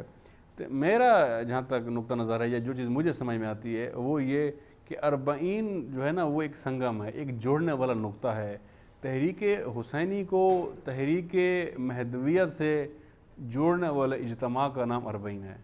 اگر کوئی بندہ مجھ سے پوچھے کہ 40 کی تعریف کریں، 40 کیا ہے، اس کی ڈیفینیشن کریں، تو میں یہی ڈیفینیشن کروں گا کہ تحریک حسینی کو تحریک مہدویت سے جوڑنے والے اجتماع کا نام، جوڑنے والے عمل کا نام 40 ہے۔ یہ 40 ہے جو جوڑ رہا ہے تحریک حسینی۔ ان دو کی بہت اہمیت ہے۔ تشیع میں یہی دو چیزیں ہیں، تشیع کا کل خلاصہ یہی دو چیزیں ہیں۔ اگر تشیع کا ماضی میں آپ جائیں تو کربلا ہے۔ تشیع کا ماضی انتہائی خون آلود ہے۔ میں نے پہلے بھی بیان کیا کہ ایک امریکی فیلسوف ہے فوکویاما، اس نے 1992 میں ایک کتاب لکھی ہے جس کتاب کا نام ہے end of history and the last man. End of history and the last man اس کی کتاب کا نام ہے، اور خود یعنی کہ بڑا مقام رکھتا ہے حکومت امریکہ کے اندر بھی، اور وائٹ ہاؤس سے بھی مربوط ہے۔ فوکویاما اس کا نام ہے۔ اس نے تشیع پر تجزیہ کیا اس کتاب کے اندر۔ اس کے اندر وہ یہ کہتا ہے کہ شیعہ کو مثال دیتا ہے، وہ کہتے ہیں شیعہ کی مثال ایک کبوتر کی سی مثال ہے، ایک یعنی اس نے ایک تشبیہ دی ہے کہ جس کے 2 پر ہیں، اور یہ 2 پر میں سے ایک پر سرخ ہے اور ایک پر سبز ہے۔ اس میں سے یعنی ایک ریڈ کلر کا ایک پر ہے اور ایک گرین کلر کا ایک پر ہے، اور ان دونوں کی وجہ سے اس کے اندر بیلنس ہے اور یہ پرواز کر رہا ہے۔ اور کہتے ہیں آپ اس پرندے کا، امریکہ کو مخاطب کرتا ہے، آپ اس پرندے کا مقابلہ نہیں کر سکتے۔ وہ پھر اس کی مثال دیتا ہے، وہ کہتا ہے کہ اس کا جو سرخ پر ہے، یعنی جو ریڈ کلر کا پر ہے، وہ کہتے ہیں وہ اس کی ماضی ہے تشیع کا، وہ اس کی ماضی ہے۔ اس کے اندر کربلا ہے، اور کربلا جیسا ظلم جس کی تاریخ میں کوئی مثال نہیں ہے۔ کربلا، پھر کربلا کے بعد کے جو واقعات ہیں، حجاج کا زمانہ، بنی امیہ کا زمانہ، ہارون رشید کا زمانہ، اس زمانے میں جو کچھ شیعوں کے ساتھ ہوا، آپ کو معلوم ہوگا اس تاریخ کا کہ کس قدر ظلم اس کے بعد ہوا ہے۔ مثلا حجاج نے 1,20,000 شیعہ قتل کرا ہے، حجاج نے صرف عراق کے اندر، اور سر اس کے پاس کوئی لے جائے کہ یہ کسی شیعہ کا اور بالخصوص کسی سید کا سر ہے تو وہ اس کو تولتا تھا اور درہم و دینار میں قیمت دیتا تھا۔ اس حجاج کے قید خانے میں 80,000 شیعہ اسیر تھے۔ ان 80,000 میں سے 50,000 مرد تھے اور 30,000 عورتیں تھیں۔ ان 30,000 عورتوں میں سے 16,000 عورتیں برہنہ تھیں، یہ ہماری تاریخ میں لکھا ہوا ہے۔ اور اس قید خانے کی چھت نہیں تھی، سردیوں میں براہ راست سردی، گرمی براہ راست گرمی پڑتی تھی، سیدھی دھوپ آتی تھی، سیدھی بارش آتی تھی۔ اس قید خانے کے اندر رکھا، اور ہارون الرشید نے زندہ انسانوں پر اور بالخصوص زندہ سادات کے اوپر، ان کے اوپر مینار کھڑے کیے، یعنی سادات کو لیا، ان کو زندہ زمین میں دفن کیا، پھر اس کے اوپر مینار بنائے۔ یہ معاویہ سے بھی 2 ہاتھ آگے گیا، حالانکہ معاویہ نے بھی زندہ انسان اور زندہ سادات کو درگور کیا ہے، لیکن یہ اس سے بھی آگے گیا کہ درگور کر کے پھر اس پر مینار قائم کیا. یعنی ایک اس طرح کی ایک داستان ہے ظلم کی. اسی طریقے سے ہارون الرشید نے ایک دفعہ حسنی سادات کو جمع کیا جو امام حسن کے اولاد تھے, اور ان کو ایک قید خانے میں بند کر دیا, اور اس قید خانے میں بند کر دیا کہ جس کے لیے کوئی بیت الخلاء کا, آج کی زبان میں جس کو واش روم کہتے ہیں, اس کا انتظام نہیں رکھا, اور کہا جہاں رہتے ہو ادھر ہی رفع حاجت کرو. اور ادھر ہی رفع حاجت کی وجہ سے اس قدر وہاں سمیل پیدا ہوئی, اس قدر انفیکشن پیدا ہوا کہ اس عالم کے اندر ان تمام سادات کی شہادت ہوئی. یعنی اس طرح کی تاریخ ایک بھری ہوئے جو تشیع کی کہ کس طرح ہوا, کس طرح حضرت زید کو شہید کیا گیا, اور پھر حضرت زید کو شہید ہونے کے بعد ان کو نکالا گیا, ان کی قبر سے نکالا گیا. نکالنے کے بعد ان کو برہنہ کیا گیا, برہنہ کرنے کے بعد ان کو سولی پہ لٹکایا گیا, اور سولی پہ 4 سال 48 ماہ روایت میں بیان ہوا ہے, 48 ماہ یعنی 4 سال بنتے ہیں, 4 سال ان کو برہنہ کر کے سولی پہ لٹکایا کر رکھا حضرت زید کو. پھر اس کے بعد ان کو آگ لگا دی, اس وجود کو آگ لگا دی اور فضا کو ہوا میں پکھیر دیا, اور پھر اس طرح باقی سادات اور اہل بیت پر جو مظالم ہوئے, اس کی وہ تاریخ ہے جو کہیں بھی نہیں ملتی. لہٰذا فوکویاما یہاں پر یہ لکھتا ہے اپنی کتاب میں کہ تشیع کے اوپر آپ جتنا چاہے ظلم کر لیں یہ ڈپریس نہیں ہو سکتی کبھی بھی. باقی دنیا کے کسی قوم پر آپ ظلم کریں گے وہ دب جائے گی, ڈپریس ہو جائے گی, بیٹھ جائے گی. شیعہ کبھی بھی ڈپریس نہیں ہو سکتا. اس کی وجہ یہ ہے کہ اس کا ماضی اس قدر خون آلود ہے, اس قدر سرخ ہے.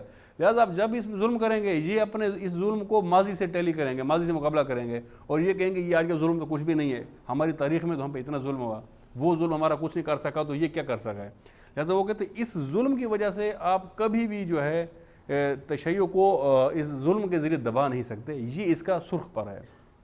دوسرا وہ کہتے ہیں اس کا ایک سبز پر ہے, اور سبز پر کیا ہے, سرخ پر کربلا ہے اور کربلا کے بعد والی تاریخ, اور سبز پر سے مراد مہدویت ہے. وہ کہ دنیا کی جتنی قوم ہیں اگر ان پہ سخت وقت آ جائیں تو یہ مایوس ہو جائیں گے اور اپنی جد و جہد ترک کر دیں گے, نا امید ہو جائیں گے. لیکن یہ ایک ایسی قوم ہے, ایک ایسے کہ یہ کبھی بھی مایوس نہیں ہو سکتی, چاہے جس قدر سخت حالات ہوں یہ مایوس نہیں ہو سکتے, چونکہ ان کے عقید و نظریے کے اندر ہے کہ آج بے شک جتنے ہم پر سخت حالات ہوں ایک زمانہ ایسا ضرور رہے گا کہ جب امام زمان کی عالمی حکومت قائم ہوگی, جب پوری زمین پر امامت کا پرچم سربلند ہوگا, امامت کی حاکمیت قائم ہوگی, اور تمام ادیان تمام ازم سب ختم ہو جائیں گے. لہٰذا یہ امید ان کو کبھی مایوس ہونے ہی نہیں دیتی. لہٰذا وہ کہتے ہیں دوسرا پر یہ ہے, یہ فوکویاما کا تجزیہ بتا رہا ہوں جو کہ مسلمان نہیں ہے اور امریکہ سے افیلیٹڈ ہے, فیلسوف ہے, اس کا تجزیہ اس کتاب کے اندر ہے, جس کے اندر وہ یہ کہتا ہے کہ ایک سرخ پر اور ایک سبز پر یہ دونوں شیعہ کے پاس ہیں, اور یہ 2 پر کسی اور کے پاس نہیں ہیں. ان 2 کی وجہ سے اس کا سفر ہے, ان 2 کی وجہ سے آپ اس کا مقابلہ نہیں کر سکتے, یہ رہے گا. ہاں آگے پھر وہ ایک مشورہ دیتا ہے, کہتے ہیں ایک طریقہ ہے جس کے ذریعے آپ اس کا مقابلہ کر سکتے ہیں, وہ یہ کہ ان کے پروں کو نہ چھیڑیں, پر اس کے مضبوط ہیں, یہ ایک ماضی ایک مستقبل, اس کے ذریعے مقابلہ نہیں کر سکتے. آپ اس کے سر پر وار کریں. اگر آپ نے اس کے سر پر وار کر دیا اور اس کا سر توڑ دیا تو پھر یہ پر بھی کیا ہو جائیں گے, ان بیلنس ہو جائیں گے, چونکہ جب سر ہی نہیں رہے گا تو پر نہیں رہیں گے. سر پہ حملہ کرو, اور وہ یہ کہتا ہے کہ یہ سر ولایت ہے, یہ فوکویاما لکھتا ہے, اس کے اوپر حملہ کرو. اگر تم نے ولایت کے اوپر حملہ کر دیا, اگر مرجعیت پر حملہ کر دیا, اگر رہبری پر حملہ کر دیا, پھر یہ تو پر, کیونکہ رہبریت نے ان کو بیلنس رکھا ہے, کیونکہ رہبریت نے یہ سفر ہے جو تشیع کا جو اس قدر ظلم تھا اس کو وہاں سے یہاں تک اگر کوئی لایا ہے تو ظاہر اس میں کسی کا کردار ہے, وہ ہر دور کے اندر الہی رہبریت اور الہی پیشوائی ہے جو یہاں تک لائی ہے. تو وہ کہتے اس پر اب حملہ کریں. تو خیر وہ ایک اور بات تھی جس کی طرف میں نکل گیا. یہاں کہنا یہ چاہ رہا تھا کہ جو تشیع کو اگر ہم دیکھیں, تشیع ان 2 چیزوں کا مجموعہ ہے. ایک تشیع کا ماضی ہے, ایک تشیع کا مستقبل ہے. ماضی میں جائیں گے تو کربلا نظر آئے گا, مستقبل میں اب جائیں گے تو مہدویت نظر آئے گی. ان 2 کو جمع کرنے والا, ایک جوڑنے والا ایک اجتماع ہے, اس کا کیا نام ہے, وہ اربعین ہے. یعنی تحریک حسینی کو تحریک مہدویت سے جوڑنے والے اجتماع کا نام اربعین ہے, یا نہضت کربلا کو نہضت مہدوی سے جوڑنے والے اجتماع کا نام اربعین ہے. اب ہم دیکھتے ہیں کہ یہ کیسے جوڑ رہا ہے اور کیسے یہ اس کا پیش خیمہ ہے, اس کو ہم دیکھتے ہیں. یہ جو بہت سارے اس کے پہلو ہیں, اب میں چونکہ اب تھکنا بھی شروع ہو گیا اور وقت بھی کافی ہو گیا تو جلدی سے آگے بڑھاتا ہوں. یہ جو مشی آپ نے سنی ہے, آپ میں سے شاید کچھ افراد نے کی ہو, دیکھا ہو جو زیارت پہ گئے ہیں, لیکن جو جیسے مجھے نظر آ رہا ہے آپ میں سے اکثر وہ ہیں جو شاید زیارت اربعین پر نہیں جا سکے. تو ہماری دعا ہے کہ اللہ تعالیٰ آپ کو انشاءاللہ اگلے سال اربعین پر اب سب کو کربلا پہنچائے اور آپ اپنے ان مبارک قدموں سے یہ مشی کر سکیں. مشی مختلف شہروں سے ہوتی ہے, لیکن زیادہ تر جو اس کا رواج ہے وہ نجف سے کربلا ہے, جو کہ تقریباً 90 کلومیٹر بنتے ہیں. 90 کلومیٹر کہنا آسان ہے, کرنا جو ہے وہ اگر آپ ظاہری اسباب سے دیکھیں تو کسی کے بس میں نہیں ہے. ہاں لیکن وہ ایک اور بات ہے کہ وہاں وہ عشق اس میں اتنی طاقت ہے کہ انسان کو 90 تو کیا وہ 90,000 کلومیٹر بھی پیدل چلا سکتی ہے. کہ نجف سے کربلا ایک مشی ہے. اگر آپ اس مشی کو سمجھیں, اس مشی نے خوف زدہ کر دیا ہے. عالمی طاقتوں کو بھی خوفزدہ کیا ہے، اور ہر دفعہ کوشش میں ہیں کہ کسی طرح اس مشی کو ختم کریں، اس اربعین کو ختم کریں۔ اس کی وجہ کیا ہے؟ اس مشی کے اندر کیا طاقت ہے؟ اس مشی کے اندر اگر آپ دیکھیں تو یہ ایک طرح سے اپنے امام کے ساتھ تجدید عہد ہے۔ یعنی ایک انسان پر کوئی پابندی نہیں کہ وہ پیدل چلے، بس بھی چل رہی ہے، گاڑیاں بھی جا رہی ہیں، وہ گاڑی پہ جا سکتا ہے، گاڑی میں جائے تو گھنٹہ یا سوا گھنٹہ کا فاصلہ ہے، روڈ ہے، لیکن پیدل جائے گا تو اس کو 2.5 یا 3 دن لگیں گے، اور ظاہر مشقت ہے، اس نے 90 کلومیٹر پیدل چلنا ہے، اس کے باوجود وہ پیدل جاتا ہے۔ اس کا کیا مطلب ہے؟ یعنی وہ ایک طرح سے امام سے تجدید عہد کر رہا ہے۔ کیا تجدید عہد کر رہا ہے؟ کہ بھئی ہم آپ کی محبت میں، آپ کے عشق میں یہ مصیبت، یہ مشقت برداشت کرنے کے لیے آمادہ ہیں۔ یعنی ایک تکلیف جو ہم اٹھا رہے ہیں، ظاہر ہے پیدل چلنا، پھر درمیان میں انسان کے ظاہر پاؤں بھی زخمی ہوتے ہیں، انسان پر آبلے بھی بنتے ہیں، کیونکہ وہ ایک طبعی جو اثرات ہیں وہ تو اس کے پڑتے ہیں، لیکن انسان اس کو قبول کرتا ہے۔ کیوں قبول کرتا ہے؟ یعنی یہ ایک پیغام دے رہا ہے کہ میں امام کے لیے ہر طرح کی مشقت کے لیے، ہر طرح کی قربانی کے لیے آمادہ ہوں۔ اس کی ایک پریکٹس ہے، اس کی ریہرسل ہے۔ لہٰذا امام وقت سے ایک تجدید عہد ہے، امام حسین سے تجدید عہد ہے، امام زمان سے تجدید عہد ہے۔ لہٰذا یہ وہ تجدید عہد ہے جو دشمن کو خوفزدہ کرتی ہے، یہ وہ تجدید عہد ہے جو انسان کو آمادہ کرتی ہے۔ یہ ایک، آپ اس کو یوں کہیں کہ ایسی مشقت ہے جو انسان کو ظلم کے خلاف قیام کے لیے آمادہ کر رہی ہے۔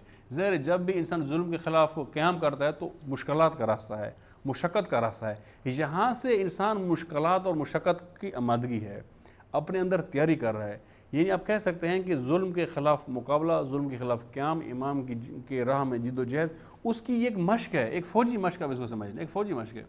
جیسے آپ عام دنوں میں فوج کو مشقیں کراتے ہیں تاکہ یہ جب جنگ کا زمانہ آئے تو یہ جنگ میں مقابلہ کر سکے۔ مشق جنگ کے زمانے میں نہیں ہوتی، بلکہ مشق پہلے کے زمانے میں ہوتی ہے۔ آپ پہلے اس کو مشقیں کراتے ہیں، آمادگی پیدا کرتے ہیں، اور جب یہ آمادہ ہو پھر جنگ کا زمانے میں مقابلہ کرتی ہے۔ تو یہ وہی مشق ہے، وہی نصرت امام زمان کے لیے مشق ہے، اس جنگ کے لیے آمادگی ہے کہ ایک انسان جاتا ہے اور جانے کے بعد ایک پیدل سفر کرتا ہے اور تمام مشقتیں برداشت کرتا ہے۔ یہ اس کی ایک مشق ہے جو اس کو آنے والے انقلاب کے لیے، آنے والے نہضت کے لیے اس کو آمادہ کر رہی ہے۔ یہ جو اجتماع ہے اس کو اب ہوا پرستوں کا اجتماع نہیں کہہ سکتے۔ اگر ہم ایک بطور کلی بات کریں، انفرادی طور پر تو ہو سکتا ہے، لیکن ہم کلی طور پر بات کہیں تو کم از کم یہ 3-4 کروڑ افراد کا اجتماع ہوا پرستوں کا اجتماع نہیں ہے، چونکہ اس میں کوئی ہوا پرستی نہیں ہے۔ آپ یہ دیکھیں کہ یہ اتنا بڑا اجتماع ہے، اتنے لوگ جمع ہوتے ہیں، ان جمع ہونے والے لوگوں کو کون بلاتا ہے؟ آیا کو بلاتا ہے؟ کسی کی طرف سے کال آتی ہے؟ اس کے لیے کوئی اہتمام کرتا ہے؟ نہیں۔ یہ لوگ کس طرح جمع ہوتے ہیں؟ خود بخود جمع ہوتے ہیں۔ یہ وہ خون حسین کی طاقت ہے جو ان کو جمع کرتی ہے۔ آپ یہ دیکھیں بڑی سے بڑی سیاسی طاقتیں ہوں، وہ ایک چند لاکھ لوگ بھی جمع کرنا چاہیں تو ان کو کتنی کمپین کرنی پڑتی ہے، کتنا دعوتیں دینی پڑتی ہیں، کتنے میڈیا کمپین کرنی پڑتی ہے، لوگوں کو پیسے دینے پڑتے ہیں، ٹرانسپورٹ دینی پڑتی ہے، اس کے باوجود جا کر چند لاکھ لوگ جمع نہیں کر پاتے، جبکہ یہاں کوئی بلانے والا نہیں ہے، یہاں کوئی جو ہے اپنے آپ کو کسی کا میزبان کہنے والا نہیں ہے۔ لوگ خود سے اپنی جذبہ ایمانی کے تحت، اس خون حسینی کشش کے تحت یہاں سے جمع ہوتے ہیں، اس زیارت کے لیے جاتے ہیں، اور خدمت کرنے والے اس کو بھی کوئی نہیں بلاتا، وہ بھی اپنے طور سے جاتے ہیں اور ہر طرح کی خدمت کرتے ہیں۔ اور یہ جو تاریخ انسانی کے انمول واقعات، جان نثاری اور قربانی کے انمول واقعات آپ کو اربعین کے اندر نظر آتے ہیں، جو کہ آپ کو کہیں بھی نظر نہیں آتا ہے۔ یعنی اگر آپ کسی اور جگہ پر دیکھیں کہ 3-4 کروڑ لوگوں کا اجتماع ہو جائے تو چیزیں کیا ہو جانی چاہیے؟ مہنگی ہو جائیں، شارٹیج ہو جائیں، ناپید ہو جائیں، ملے ہی نہیں، ڈبل ٹرپل 10 گنا ریٹ ہو جائے، کیونکہ جو لوگ آئے ہوئے ہیں ظاہر انہوں نے زندہ تو رہنا ہے، کھانے پینے کے لیے اب جتنا چاہے مہنگا کر انہوں نے رہنا ہے، لیکن وہاں پر کیا ہے؟ نہ صرف یہ کہ شارٹیج نہیں ہے بلکہ آپ کو ہر چیز فری ملتی ہے، آپ کو لینے کی ضرورت نہیں ہے، اور فری بھی یہ نہیں کہ آپ کو مانگنا پڑتا ہے بلکہ آپ کے قدموں میں آ کر گرتے ہیں کہ آپ یہ لے لیں، اور اس کو اپنے لیے سعادت سمجھتے ہیں کہ ہم نے ظاہر کی خدمت کر لے۔ تو یہ کیا، یہ ہوا پرستی ہے؟ یہ کیا ثابت کر رہا ہے؟ کہ یہ انسان محبت حسین میں ہوا پرستی سے نکل آئے ہیں، ہوا پرستی سے باہر ہیں۔ یہ وہ ہوا پرستی سے نکلنے والا مرحلہ ہے، یہ ان انسانوں کا عباد خدا میں داخل ہونے کا مرحلہ ہے، عباد الصالحین میں داخل ہونے کا مرحلہ ہے۔ یہ وہ مرحلہ ہے جس نے تمام طاغوتوں کو، تمام شیطانوں کو ڈرا دیا ہے کہ اب وہ ہوا پرستی کا نظام خطرے کے اندر ہے، اب وہ ہوا پرستی نہیں رہی، اب یہ جو امام کی محبت میں ان کو کوئی بلاتا بھی نہیں ہے اور بظاہر کوئی میزبان بھی نہیں ہے، یہ سب لوگ جمع ہوتے ہیں، خدمت بھی خود سے کرتے ہیں، اس قدر اپنا جانثاری کرتے ہیں۔ اگر امام زمان تشریف لے آئیں اور امام زمان یہ کال دیں اور حکم دیں کہ سب لوگ جمع ہوں، پھر کتنے جمع ہوں گے؟ اتنے ہوں گے یا اس سے زیادہ ہوں گے؟ اس سے کہیں زیادہ ہوں گے، اور اتنے لوگوں کو پھر امام حکم دیں کہ اب چلیں، اب یہ نظام برپا کرنا ہے، تو کیا حالت ہوگی اس وقت دنیا کے؟ ہو سکتی ہے کہ نہیں ہو سکتی ہے؟ یعنی کچھ بھی اگر امام نہ کہیں نا، صرف یہ کہیں کہ یہ 3-4 کروڑ لوگ یہاں سے پیدل چلو، تو یہ پیدل ہی چلیں تو دنیا کے نظام اکھڑ جائیں یہاں سے، کہ یہ دنیا کے جو نظاموں کی بساط الٹ جائے، جو سارے ملک آس پاس یہ سپر اسٹیٹ جتنے ملک ہیں ان کی کسی کی حیثیت باقی نہ رہے، صرف اگر پیدل کی بات کریں تو اس میں طاقت ہے کہ نہیں ہے؟ یہ وہ اصل طاقت ہے جس سے خوف زدہ ہیں۔ آپ یہ دیکھیں دنیا کے اندر اگر کسی جگہ 1 ملین لوگ جمع ہو جائیں اور وہ تھوڑا سا سفر پیدل کریں، جس کو ملین مارچ کہتے ہیں، پوری دنیا کا میڈیا اس کو دکھاتا ہے، کئی دنوں پر وہ ہیڈ لائن ہوتی ہے کہ 1 ملین لوگ جمع ہوئے ہیں، اور یہاں پر 2 سے 3 کروڑ 3-4 کروڑ لوگ جمع ہوتا ہے، یہاں کتنے ملین بنتے ہیں؟ 30-40 ملین بنتے ہیں، تو اس کے اندر کتنی طاقت ہو گئی، اس کے اندر کتنی گھبراہٹ ان کے اندر آنی چاہیے، اور ہے۔ لہٰذا یہ اس کے اندر وہ طاقت ہے جو کہ جس کی بنیادیں ائمہ نے فراہم کی ہیں، بنیادیں آج سے نہیں ہیں، میں نے پہلے پس منظر میں اس کی بنیادیں بیان کی ہیں، بنیادیں اس کی اس وقت سے ہیں، اور مختلف زمانے میں علماء کی سنت رہی ہے، پوری تاریخ میں 40 کا اجتماع، 40 کی کوشش اور 40 کی پیادہ روی یہ پوری تاریخ کے اندر رہا ہے، لیکن کبھی بھی اس طرح کامیاب اجتماع نہیں ہو سکا، کوششیں رہی ہیں، کچھ جزوی سطح تک رہا ہے، لیکن کامیابی کی سطح تک کبھی بھی نہیں رہا۔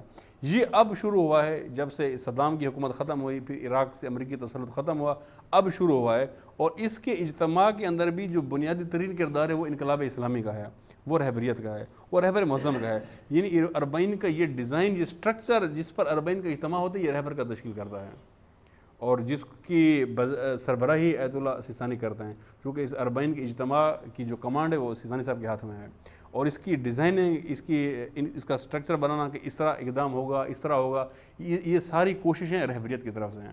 لہٰذا یہ خود بخود سے نہیں ہے جو آپ کو لگتا ہے کہ یہ ایک چیز ہے ایسے ہو گئی ہے، اس کے پیچھے ایک تو دقیق فلسفہ ہے جو میں نے پہلے بیان کیا، اس کے پیچھے ائمہ کی روایات ہیں، اس کے پیچھے وہ اس کی بنیادیں ہیں، اور آج اس کو رہبریت نے آج کی اس ماحول میں ڈیزائن کیا ہے جس کے اثرات سے یہ دنیا خوفزدہ ہے۔ لہٰذا یہ جوڑ رہی ہے انسانوں کو کس کے ساتھ؟ مہدویت کے ساتھ، یہ اس تحریک حسینی کو تحریک مہدویت سے جوڑتی ہے۔ جو لوگ آتے ہیں تحریک حسینی کا جذبہ لے کر آتے ہیں، حسینیت میں یہ طاقت ہے کہ ان 3-4 کروڑ لوگوں کو موبلائز کرتے ہیں، یہ وہاں پہنچتے ہیں، اور وہاں پہنچنے کے بعد پھر متصل ہو جاتے ہیں آگے کس تحریک سے؟ تحریک مہدویت سے، آگے نصرت امام سے ملحق ہو جاتے ہیں۔ اور یہ صرف 3-4 کروڑ لوگ نہیں ہوتے جو آتے ہیں، یہ 3-4 تو وہ ایک طرح کا اجتماع ہے جو وہاں پہنچ پاتا ہے، یہ ایک طرح کا آپ کہیں کہ ایک نمائندہ اجتماع ہوتا ہے، یہ ریپرزنٹیٹیو ہوتا ہے۔ ان کے پیچھے کتنے کروڑ لوگ ہوتے ہیں، مثلا ہر گھر سے شاید ایک بندہ جاتا ہو یا کئی گھروں سے ایک بندہ جاتا ہو جو وہاں پہنچتے ہیں، لیکن وہ ایک بندہ پیچھے کتنے گھروں کی ترجمانی کر رہا ہوتا ہے۔ یہ 3-4 کروڑ لوگ پہنچتے ہیں، ان کے پیچھے کتنے لوگ ہوتے ہیں جو کہ جن کی یہ نمائندگی کر رہا ہوتا ہے۔ لہٰذا یہ وہ سنگم ہے جو جوڑتا ہے نہضت حسینی کو، کس سے جوڑتا ہے؟ نہضت مہدوی سے جوڑتا ہے، اور اس نے یہ آمادگی مومنین کے اندر پیدا کی ہے کہ یعنی کہ اپنے طور پر بغیر کسی بلاوے کے سفر کرنا، اپنی جیب سے پیسے خرچ کرنا، سال بھر پیسے جمع کرنا اور 40 پر خرچ کرنا، اور پھر خود مشقت اٹھانا، وہاں سفر کرنا، پیادہ روی کرنا، زیارت پہ پہنچنا، اور باقی لوگ سال بھر اپنی جمع پونجی جمع کرتے ہیں اور زائرین کی خدمت کرتے ہیں، اور اس خدمت کو اپنے لیے فخر سمجھتے ہیں اور زائرین کے قدموں کو چومتے ہیں، یہ خود سے کرتے ہیں۔ یہ آمادگی ہے ساری، یہ ساری آمادگی جو ان کے اندر پیدا ہو رہی ہے، یہ آمادگی اصلاً اس چیز کی علامت ہے کہ اب انسان تیار ہو رہا ہے، کس کے لیے؟ ظہور امام زمان کے لیے۔ اب یہ ہوا پرستی سے نکل رہا ہے، اب خواہشات دنیا سے نکل رہا ہے، اب یہ عباد صالحون بن رہا ہے، اب عبد خدا بن رہا ہے، اور جب عبد خدا ہوتا ہے تو پھر خدا انسان کے لیے امامت کے نظام کی راہ ہموار کرتا ہے۔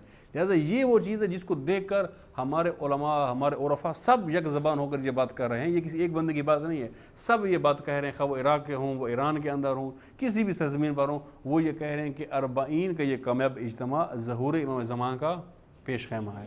پیش خیمہ یعنی اس کا پریکرسر، یہ پہلا مرحلہ ہے جس کا انجام ظہور امام زمان ہے، اور اسی کو پچھلے ہفتے خطبے میں آغا صاحب نے بھی بیان کیا، اسی کو میں آج آپ کے سامنے جو ہے وہ پیش کرنا چاہ رہا تھا۔ ایک دفعہ صلوات پڑھیے۔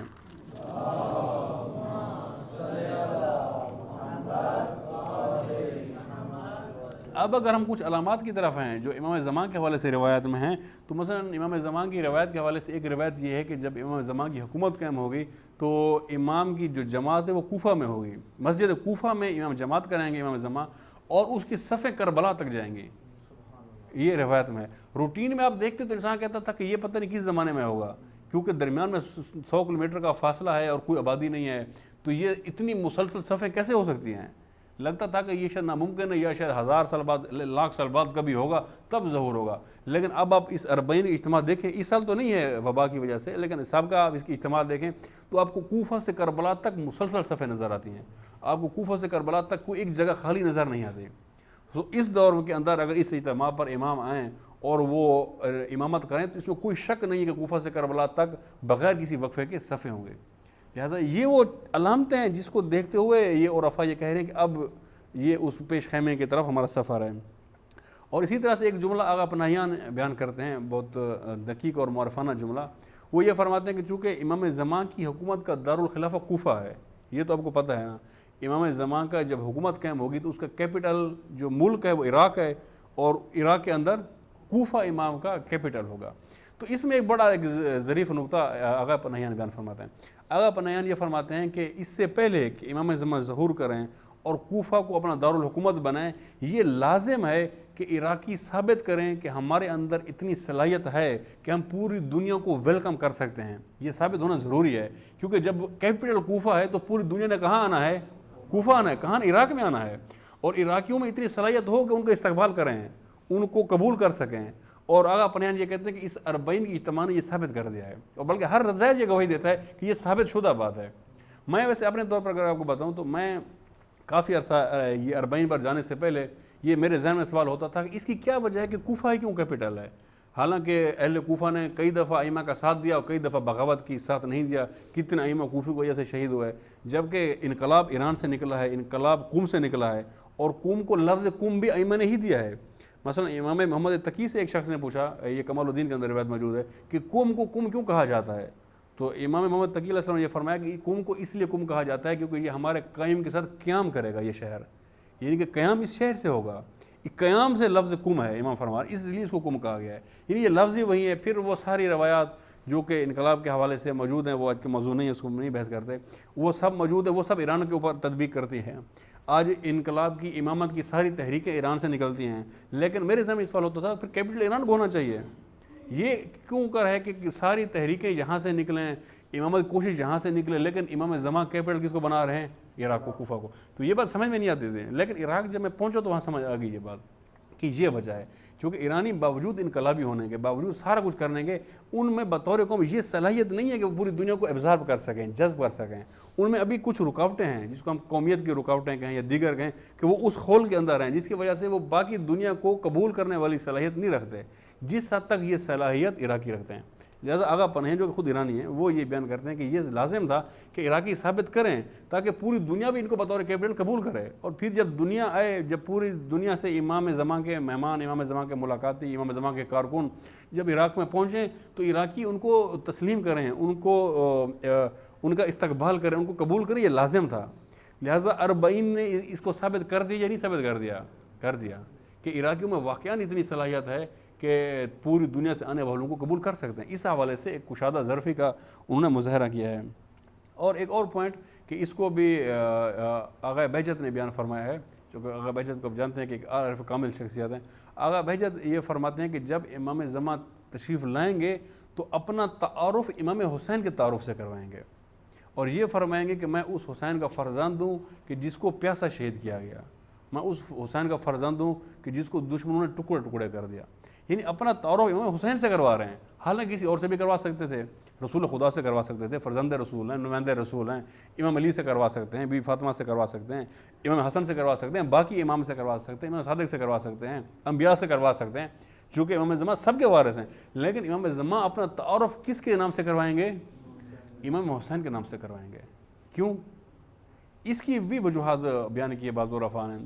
ایک یہ کہ جب امام حسین کے نام سے کرائیں گے، اس کی وجہ یہ کہ امام حسین کے نام ایک کشش ہے، نام حسین میں ایک طاقت ہے، نام حسین کی وجہ سے کروڑوں لوگ کھنچے ہوئے آتے ہیں. لہٰذا اب امام اسی کشش کے ذریعے لوگوں کو اپنے پاس بلانا چاہیں گے. اسی لیے یہ تعارف کریں گے کہ جس حسین کے لیے تم کروڑوں کی تعداد میں جمع ہوتے رہے ہو، جس حسین کی تم اتنی عزاداری کرتے رہے ہو، اس حسین کے اصلی فرزند میں ہوں، اس کی تحریک کو چلانے والا میں ہوں، اس کا علم میرے پاس ہے، تاکہ اس کے ذریعے لوگوں کو اپنے قریب کرنا چاہیں گے. اور ایک اور دوسرا نقطہ یہاں سے عرفاء نے یہ بیان کیا کہ دوسرا نقطہ یہ ہے کہ اس جملے سے یہ ثابت ہوتا ہے کہ اس وقت جب امام تشریف لائیں گے پوری دنیا امام حسین کو جانتی ہوگی. چونکہ امام کا یہ خطاب صرف شیعہ سے تو نہیں ہے، پوری عالم سے ہوگا، پوری دنیا سے ہوگا۔ اسی لیے جب امام یہ کہیں گے کہ میں حسین کا فرزند ہوں، یعنی لوگوں کو معلوم ہوگا کہ حسین کون ہے۔ لہٰذا یہاں عرفاء بیان کرتے ہیں کہ لہٰذا ہماری ذمہ داری یہاں بنتی ہے کہ امام زمان سے پہلے امام حسین کا تعارف پوری دنیا تک پہنچائیں، غیر مسلموں تک پہنچائیں، تاکہ سب کو پتہ ہو کہ امام حسین کون ہے۔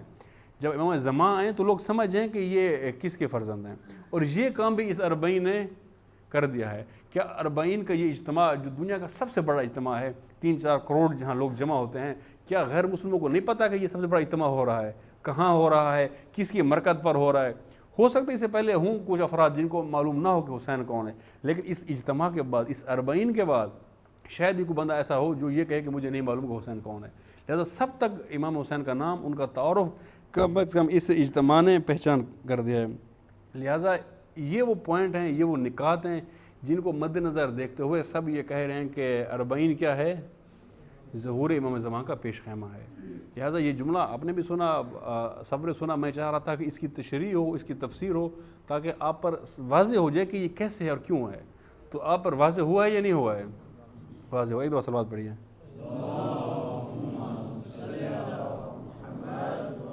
بس ایک سوال اور پھر مصائب اور اختتام، ایک سوال کر کے اس نشست کو اختتام کرتے ہیں۔ وہ یہ کہ 40 تو ظہور امام کا پیش خیمہ ہے، جیسا کہ میں نے پوری تفصیل سے آپ کے سامنے بیان کیا، اور انشاءاللہ بہت جلد یہی 40 اس نتیجے پر، اس نہضت کو لے جائے گا کہ امام زمان ظہور کریں۔ اب سوال یہاں پر یہ ہے کہ 40 تو آمادہ ہے امام زمان کے ظہور کے لیے، 40 تو پیش خیمہ ہے ظہور کے لیے، ہمارے اندر کتنی آمادگی ہے امام کے استقبال کے لیے، امام کی نصرت کے لیے؟ یعنی 40 ہو اور یہ 40 امام زمان کے ظہور کا پیش خیمہ بنے، امام تشریف بھی لے آئیں اور لوگ امام کی نصرت بھی کریں، لیکن ہم نہ ہوں وہاں پر، تو ہمیں کیا ملا؟ ہم فائدے میں گئے یا نقصان میں گئے؟ ہمیں تو کچھ بھی نہیں ملا۔ پھر یہ سوال ہے۔ جہاں خوشی کا مقام ہے ہمارے لیے، وہاں یہ سوچنے کا مقام بھی ہے۔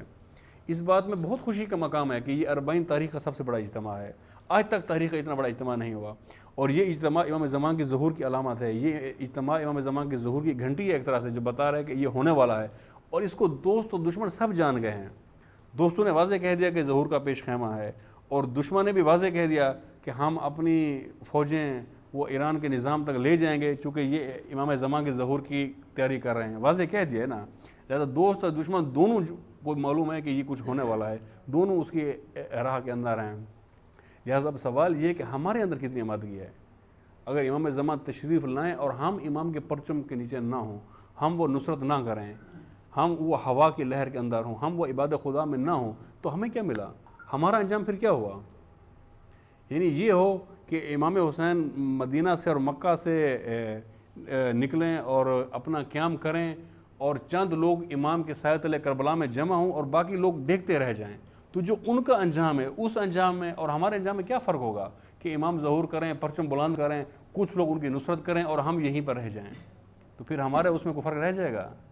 یہ وہ سوال جو ہم نے آپ سے کرنا ہے، اپنے آپ سے کرنا ہے، اور اس پہ سوچیں کہ اگر جب ہم یہ کہہ رہے ہیں کہ یہ پیش خیمہ ہے، یعنی یہ کہ ظہور ہونے والا ہے، تو اگر ہونے والا ہے تو ہماری آمادگی کہاں تک ہے؟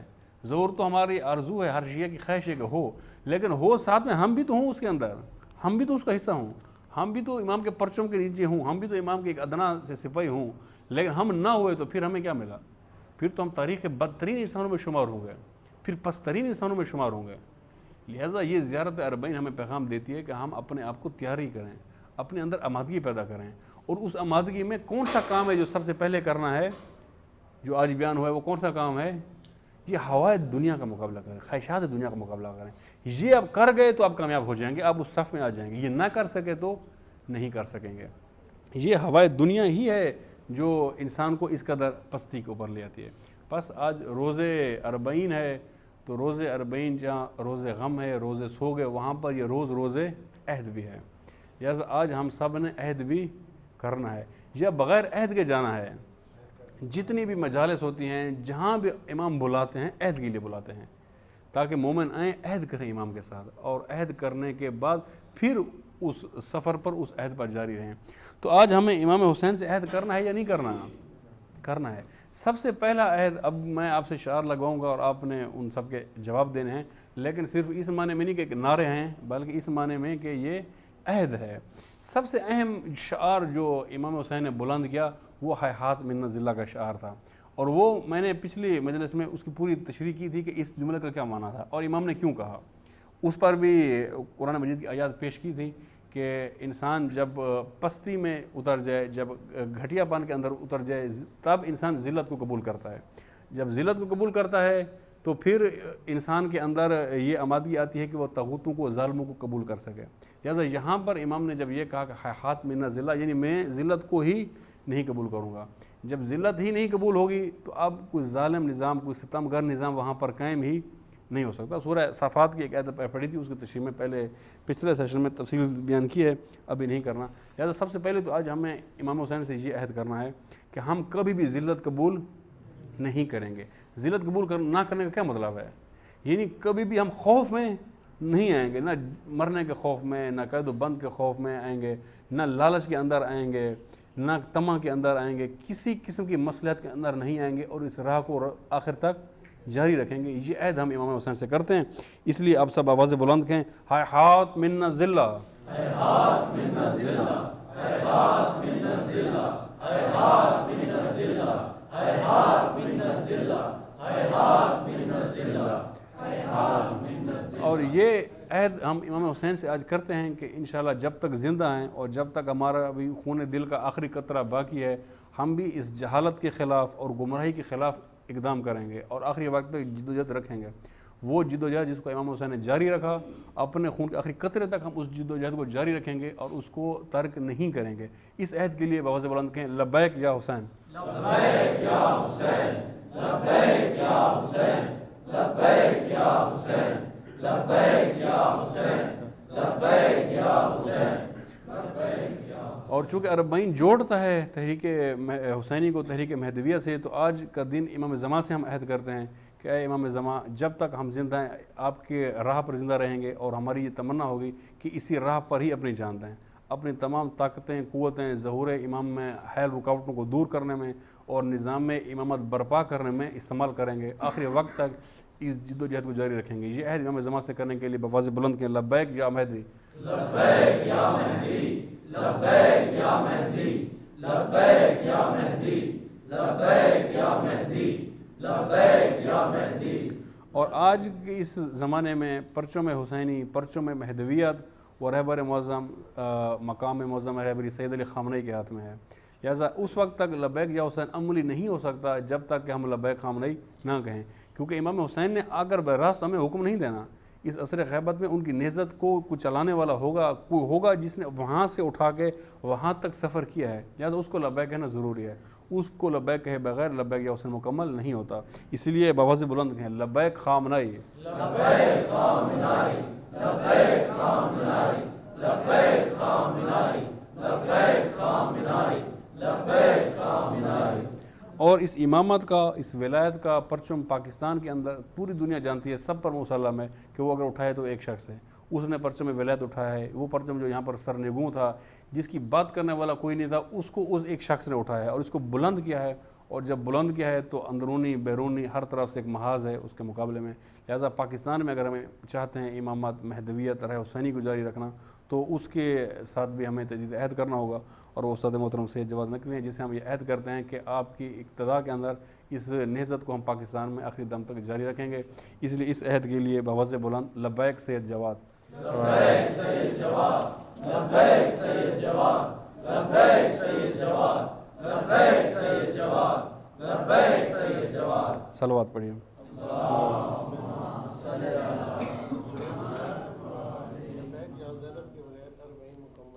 جی، ایک کمی رہ گئی تھی جس کی طرف سے شاہ صاحب نے اشارہ فرمایا کہ آج کا دن بی بی زینب کو لبیک کیے بغیر آج کا اہتمام مکمل نہیں ہوتا، لہٰذا اس کے لیے بی بی زینب کی جد و جہد، اس کی تحریک، پہلے یہ بھی سمجھ لیں ہم کہ بی بی زینب کی جد و جہد سے کیا مراد ہے۔ یعنی دو اسوے ہمارے سامنے، اسوہ حسینی، اسوہ زینبی۔ اسوہ حسینی یعنی سب کچھ قربان کر دینا، شہید ہو جانا راہ پر۔ اسوہ زینبی اب جو بچ جائیں وہ ڈریں نہیں، گھبرائیں نہیں، بلکہ اس نہضت کو آخری مرحلے تک پہنچائیں اور اس کو مکمل کریں۔ بی بی سے تجدید عہد کے لیے، اس راہ کو جاری رکھنے کے لیے لبیک یا زینب، لبیک یا زینب، لبیک یا زینب، لبیک یا زینب، لبیک یا زینب، لبیک یا زینب، صلوات پڑھیے۔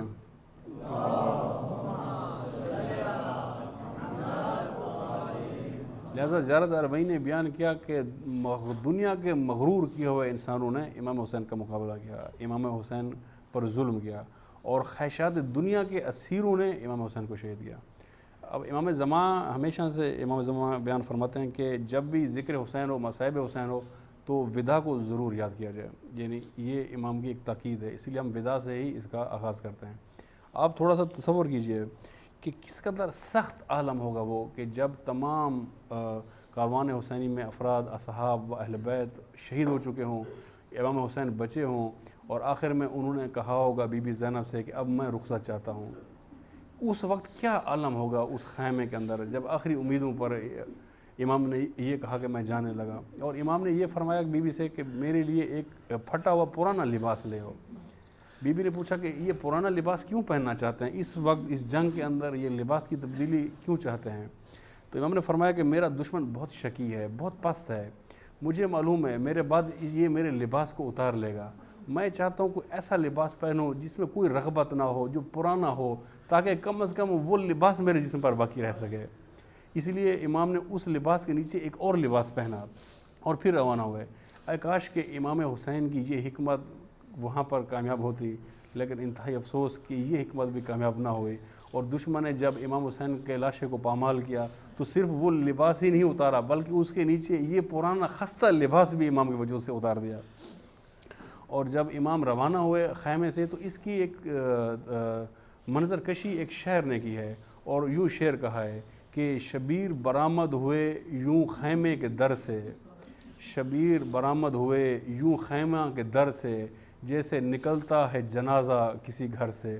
لہٰذا اس طرح سے امام حسین خیمے سے روانہ ہوئے اور اپنی جنگ کا آغاز کیا۔ اس جنگ پر 4000 افراد کا محاصرہ تھا دریا فرات کے اوپر، جنہوں نے پانی پر قبضہ کیا۔ لہٰذا سب سے پہلے امام نے اللہ اکبر کی صدا بلند کی اور ایک جنگ شروع کی، اور اس طرح سے ایک جنگ لڑی کہ 4000 فوجیوں کا یہ قبضہ جو نہر فرات پر تھا، یہ قبضہ توڑا، اور 4000 فوجیوں کو امام نے وہاں سے بھگایا، اور بھگانے کے بعد وہ پورا دریا فرات کا کنارہ امام نے واضح کیا، اور 3 میل کے فاصلے تک ان افراد کو امام نے وہاں سے بھگایا، یعنی 3 میل تک کوئی انسان قریب نہیں آیا، اور یہ وہاں سے چھوڑ گئے۔ 4000 جس کا وہاں پر قبضہ تھا، اس 4000 سے امام حسین نے اکیلے مقابلہ کیا، اور وہ بھی جو کہ سارا دن جنگ بھی لڑتے رہے، سارا دن جنازے بھی اٹھاتے رہے، اب آ کر مقابلہ کیا۔ اور پھر اس کے بعد امام دریا فرات کے اندر اترے اور وہاں پر پانی کا ارادہ کیا، تو سب سے پہلے ایک شکی نے ایک تیر مارا، اور وہ تیر امام کے گلے میں آ کر پیوست ہوا، اور اس سے خون نکلا جو امام نے چولو پانی کا لیا تھا اس کے اندر گرا، لہٰذا وہ پانی خون آلود ہو گیا، امام نے وہ پانی زمین پر گرا دیا، اور پھر ایک اور پانی کا چولو بھرا اور ارادہ کیا کہ اس کو پیے، تو ایک شکی نے امام کی آواز دی، کہا کہ اے حسین تم پانی پی رہے ہو جبکہ ادھر خیام کو آگ لگا دی گئی ہے، خیام پر حملہ کر دیا گیا ہے۔ لہٰذا یہ سننے کے بعد اب امام نے پانی کو وہیں چھوڑا اور ایک دفعہ پھر خیام کی طرف منتقل ہوئے، اور جب خیام کے اندر گئے تو اب خیام میں آگ نہیں تھی، یہ صرف ایک بہانہ تھا تاکہ امام حسین پانی نہ پی سکیں، اور اگر پانی پیا تو شاید وہ ایک ایسی جنگ لڑیں کہ جس کا وہ مقابلہ نہ کر سکیں۔ لہٰذا اس کے بعد ایک دفعہ پھر امام خیام میں جاتے ہیں، بیویوں سے ملتے ہیں، اور بیویوں سے ملنے کے بعد دوسری دفعہ پھر روانگی لینے کے بعد پھر خیام سے باہر آتے ہیں، اور باہر جانے کے بعد اب امام زیادہ دور تک نہیں جاتے، چونکہ امام کو یہ ڈر ہوتا ہے کہ اگر میں جنگ میں کہیں آگے نکل جاؤں تو یہ پیچھے خیام پر نہ حملہ کر دیں، لہٰذا امام تھوڑا سا آگے جاتے ہیں، جنگ لڑتے ہیں، پھر واپس آتے ہیں تاکہ خیام سے اپنا فاصلہ نہ بڑھے، اور ایک مرکزی نقطہ رکھتے ہیں کہ جنگ کرنے کے بعد اس نقطے پر آتے ہیں، زور سے لا حول ولا قوت الا باللہ العظیم کی صدا بلند کرتے ہیں اور پھر جنگ کرتے ہیں، اور پھر بار بار خیام کی طرف دیکھتے ہیں، لہٰذا اب دور نہیں جاتے تاکہ جب تک جنگ جاری رہے کم از کم کوئی شخص خیام پر حملہ نہ کرے۔ یہ جنگ چلتی رہی، جس کے بعد ایک وقت ایسا آیا کہ عمر سعد نے اپنی فوج کو آواز دی کہ اس طرح تو تم کبھی بھی جنگ نہیں جیت پاؤ گے اور حسین کو شہید نہیں کر پاؤ گے اگر تم اکیلے لڑتے رہو گے، کیونکہ یہ حسین یہ فرزند علی ہے، فرزند فاتح خیبر ہے، لہٰذا ایک بار حملہ کرو، جتنے تیر انداز ہیں وہ ایک دم تیر چلائیں، تلوار والے ایک دم تلوار چلائیں، نیزے والے ایک دم نیزہ چلائیں، یک بارگی حملہ کریں۔ اور اس وقت عمر سعد کی فوج میں 4000 تیر انداز تھے جن کے پاس تیر تھے، ان 4000 تیر اندازوں نے ایک وقت میں تیر چلائے، اور یہ 4000 تیر اندازوں کے یہ ہزاروں تیر ایک دم نکلے، اور یہ سارے تیروں نے ایک وقت پر امام حسین پر حملہ کیا، اور ان تیروں نے امام حسین کو نڈھال کر دیا، اور ایک تیر ایسا لگا جس کے بعد اب امام حسین اب گھوڑے پر باقی نہ رہ سکے، اور یہ تیر اتنا سنگین تھا کہ امام کے سینے میں لگا۔ امام نے اس کو سینے سے نکالنا چاہا لیکن سینے سے نہیں نکل سکا، اتنا آگے جا چکا تھا کہ سینے سے نہیں نکل سکتا تھا۔ اس کو امام نے اپنے پشت سے نکالا، اور جب پشت سے نکالا تو اب امام نکاحت کے اندر آ گئے، اور اب گھوڑے پر باقی نہ رہ سکے، اور گھوڑے سے زمین کے اوپر آ گئے۔ اور گھوڑے پر اس طرح سے نہیں زمین پر آئے کہ گھوڑے پہ تھے اور اب زمین پر آئے، ایسا نہیں تھا، بلکہ یوں تھا کہ چونکہ پورے جسم پر تو تیر تھے، اب امام حسین جب زمین پر آئے تو یوں کہیں کہ زمین پر تیر تھے، تیروں کے اوپر امام حسین تھے۔ اسی لیے تاریخ دانوں نے لکھا کہ دو واقعات سامنے آئے، ایک امام حسن کا جنازہ تھا کہ اس جنازے کے اوپر تیر چلائے گئے، اور ایک امام حسین تھے کہ جس کا جنازہ تیروں کے اوپر تھا۔ بالآخر جہاں سے امام نیچے آئے، تیروں سے زمین کے اوپر آئے، اور امام پر ایک غشی طاری تھی۔ اب بعضوں نے کہا کہ امام شہید ہو گئے، اور بعضوں نے کہا کہ شاید نہیں ہوئے، کسی میں ہمت نہیں تھی کہ قریب جائیں۔ تو اس وقت شمر نے کہا کہ میں تم کو بتاتا ہوں کہ امام میں جان باقی ہے یا نہیں، ایک ٹیسٹ ہے میں کر کے بتاتا ہوں۔ تو لوگوں نے پوچھا کیا ہے، تو شمر نے کہا کہ جاؤ اور خیام کو آگ لگا دو۔ جب یہ جملہ اس نے کہا تو تب امام حسین نے آنکھ کھولی، اور امام نے کہا کہ اے آل ابو سفیان کے شیعو، یہ امام کا جملہ تھا، اگر تمہارے اندر غیرت دینی نہیں ہے، اگر کسی دین کے ماننے والے نہیں ہو، تو کم از کم ایک آزاد مرد بن کر تو زندہ رہو، کم از کم ایک عربی غیرت کے طور پر تو باقی رہو۔ تمہاری دشمنی مجھ سے ہے، میں زندہ ہوں، میں باقی ہوں، مجھ پہ حملہ کرو جو کرنا ہے، خیام کے اوپر حملہ کیوں کرتے ہو، خواتین کے اوپر حملہ کیوں کرتے ہو؟ لہٰذا اس کے بعد یہ وہ جگہ تھی جہاں امام زین سے زمین پر تشریف لائے تھے، یہ اور مقام تھا، اور جس جگہ پر امام مقتل امام کا ہے، جہاں امام شہید ہوئے، وہ اور مقام تھا۔ اب یہاں پر تاریخ نے لکھا ہے کہ اس جگہ گرنے سے لے کر اس جگہ تک امام کیسے پہنچے۔ وہ یہ کہ امام اٹھنے کی کوشش کرتے تھے کہ میں اٹھوں چل سکوں، لیکن اٹھ نہیں سکتے تھے، ضعف کی وجہ سے پھر گرتے تھے، یا بعض دفعہ کو تیر لگتا تھا، بعض دفعہ کو نیزہ لگتا تھا، جس کی وجہ سے امام کچھ چلتے پھر گرتے، کچھ چلتے پھر گرتے۔ بالآخر امام اس طرح سے کچھ چلے جس طرح ایک 9 ماہ کا بچہ زمین پر چلتا ہے، اس طرح چلتے چلتے امام آگے بڑھے، اور بالآخر وہ مقتل پر پہنچے جہاں پر شمر امام کے اوپر سوار ہوا، اور اس نے 13 ضربیں امام کے اوپر چلائیں، اور 13 ضربوں سے امام کو شہید کیا۔ شہادت امام کے بعد یہ ذوالجناح جس کے اوپر امام کا خون لگا ہوا تھا، یہ ہن ہناتا ہوا خیام کی طرف واپس آیا۔ جب ذوالجناح کی آواز اہل خیام نے سنی تو انہوں نے سمجھا کہ شاید امام حسین تیسری مرتبہ خیام میں واپس آئے ہیں، تو وہ سب جمع ہو گئے کہ شاید امام واپس آئے ہیں، لیکن اب انہوں نے دیکھا کہ اب امام نہیں تھے، اب صرف ذوالجناح تھی، اور جس پر وہ صرف خون حسین تھا، وہاں حسین خود موجود نہیں تھے۔ لہٰذا اب سب بیویاں باہر نکلی تماچے مارتے ہوئی، اور سب نے ایک گھیراؤ ذوالجناح کا کر لیا، اور سب نے مرثیہ پڑھنا شروع کیا۔ اسی میں ایک سوال بی بی سکینہ نے ایک معصومانہ سوال کیا ذوالجناح سے، کہا کہ اے ذوالجناح، مجھے معلوم ہے کیا ہوا ہے، میں صرف تم سے ایک سوال پوچھنا چاہتی ہوں کہ اے میرے بابا کے گھوڑے، مجھے بس اتنا بتا دو کہ کیا میرے بابا کو پانی پلا کے شہید کیا گیا تھا یا پانی کے بغیر شہید کر دیا گیا تھا؟ اس ظلم کو یہاں پر بھی نہیں چھوڑا گیا۔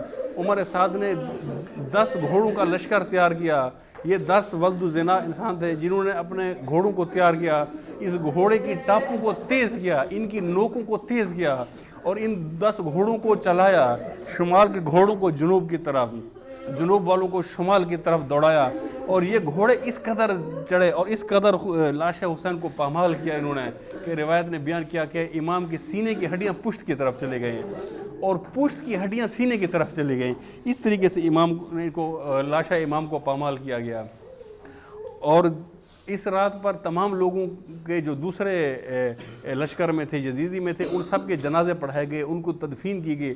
امام سجاد نے جب یہ پوچھا عمر سعد سے کہ تم نے سب کے جنازے پڑھائے، سب کی تدفین کی، میرے بابا اور میرے بھائیوں کی جنازہ اور تدفین کیوں نہیں کی؟ تو اس وقت عمر سعد ملعون نے یہ کہا کہ اے سجاد، یہ جنازہ مسلمانوں کا ہوتا ہے، یہ تدفین مسلمانوں کی ہوتی ہے، تمہارا بابا مسلمان نہیں تھا ورنہ ہم اس کا جنازہ پڑھتے۔ اس کے بعد اصرار امامت سے جب امام واپس آئے اور امام کا جنازہ پڑھا اور امام کو دفنانا چاہا تو یہ لکھا ہے روایت میں کہ امام سجاد امام حسین کا جو ٹکڑا اٹھاتے تھے وہ ٹکڑا الگ ہو جاتا تھا، جسم کا جو اور ٹکڑا اٹھاتے تھے وہ الگ ہو جاتا تھا، اسے دفن نہیں کر سکتے تھے۔ بالآخر امام سجاد نے ایک چٹائی منگوائی، اس چٹائی پر امام کے وجود کو رکھا اور اس کو جا کر زمین میں دفن کیا۔ اللہ لعنت اللہ علی قوم الظالمین، ماتم حسین۔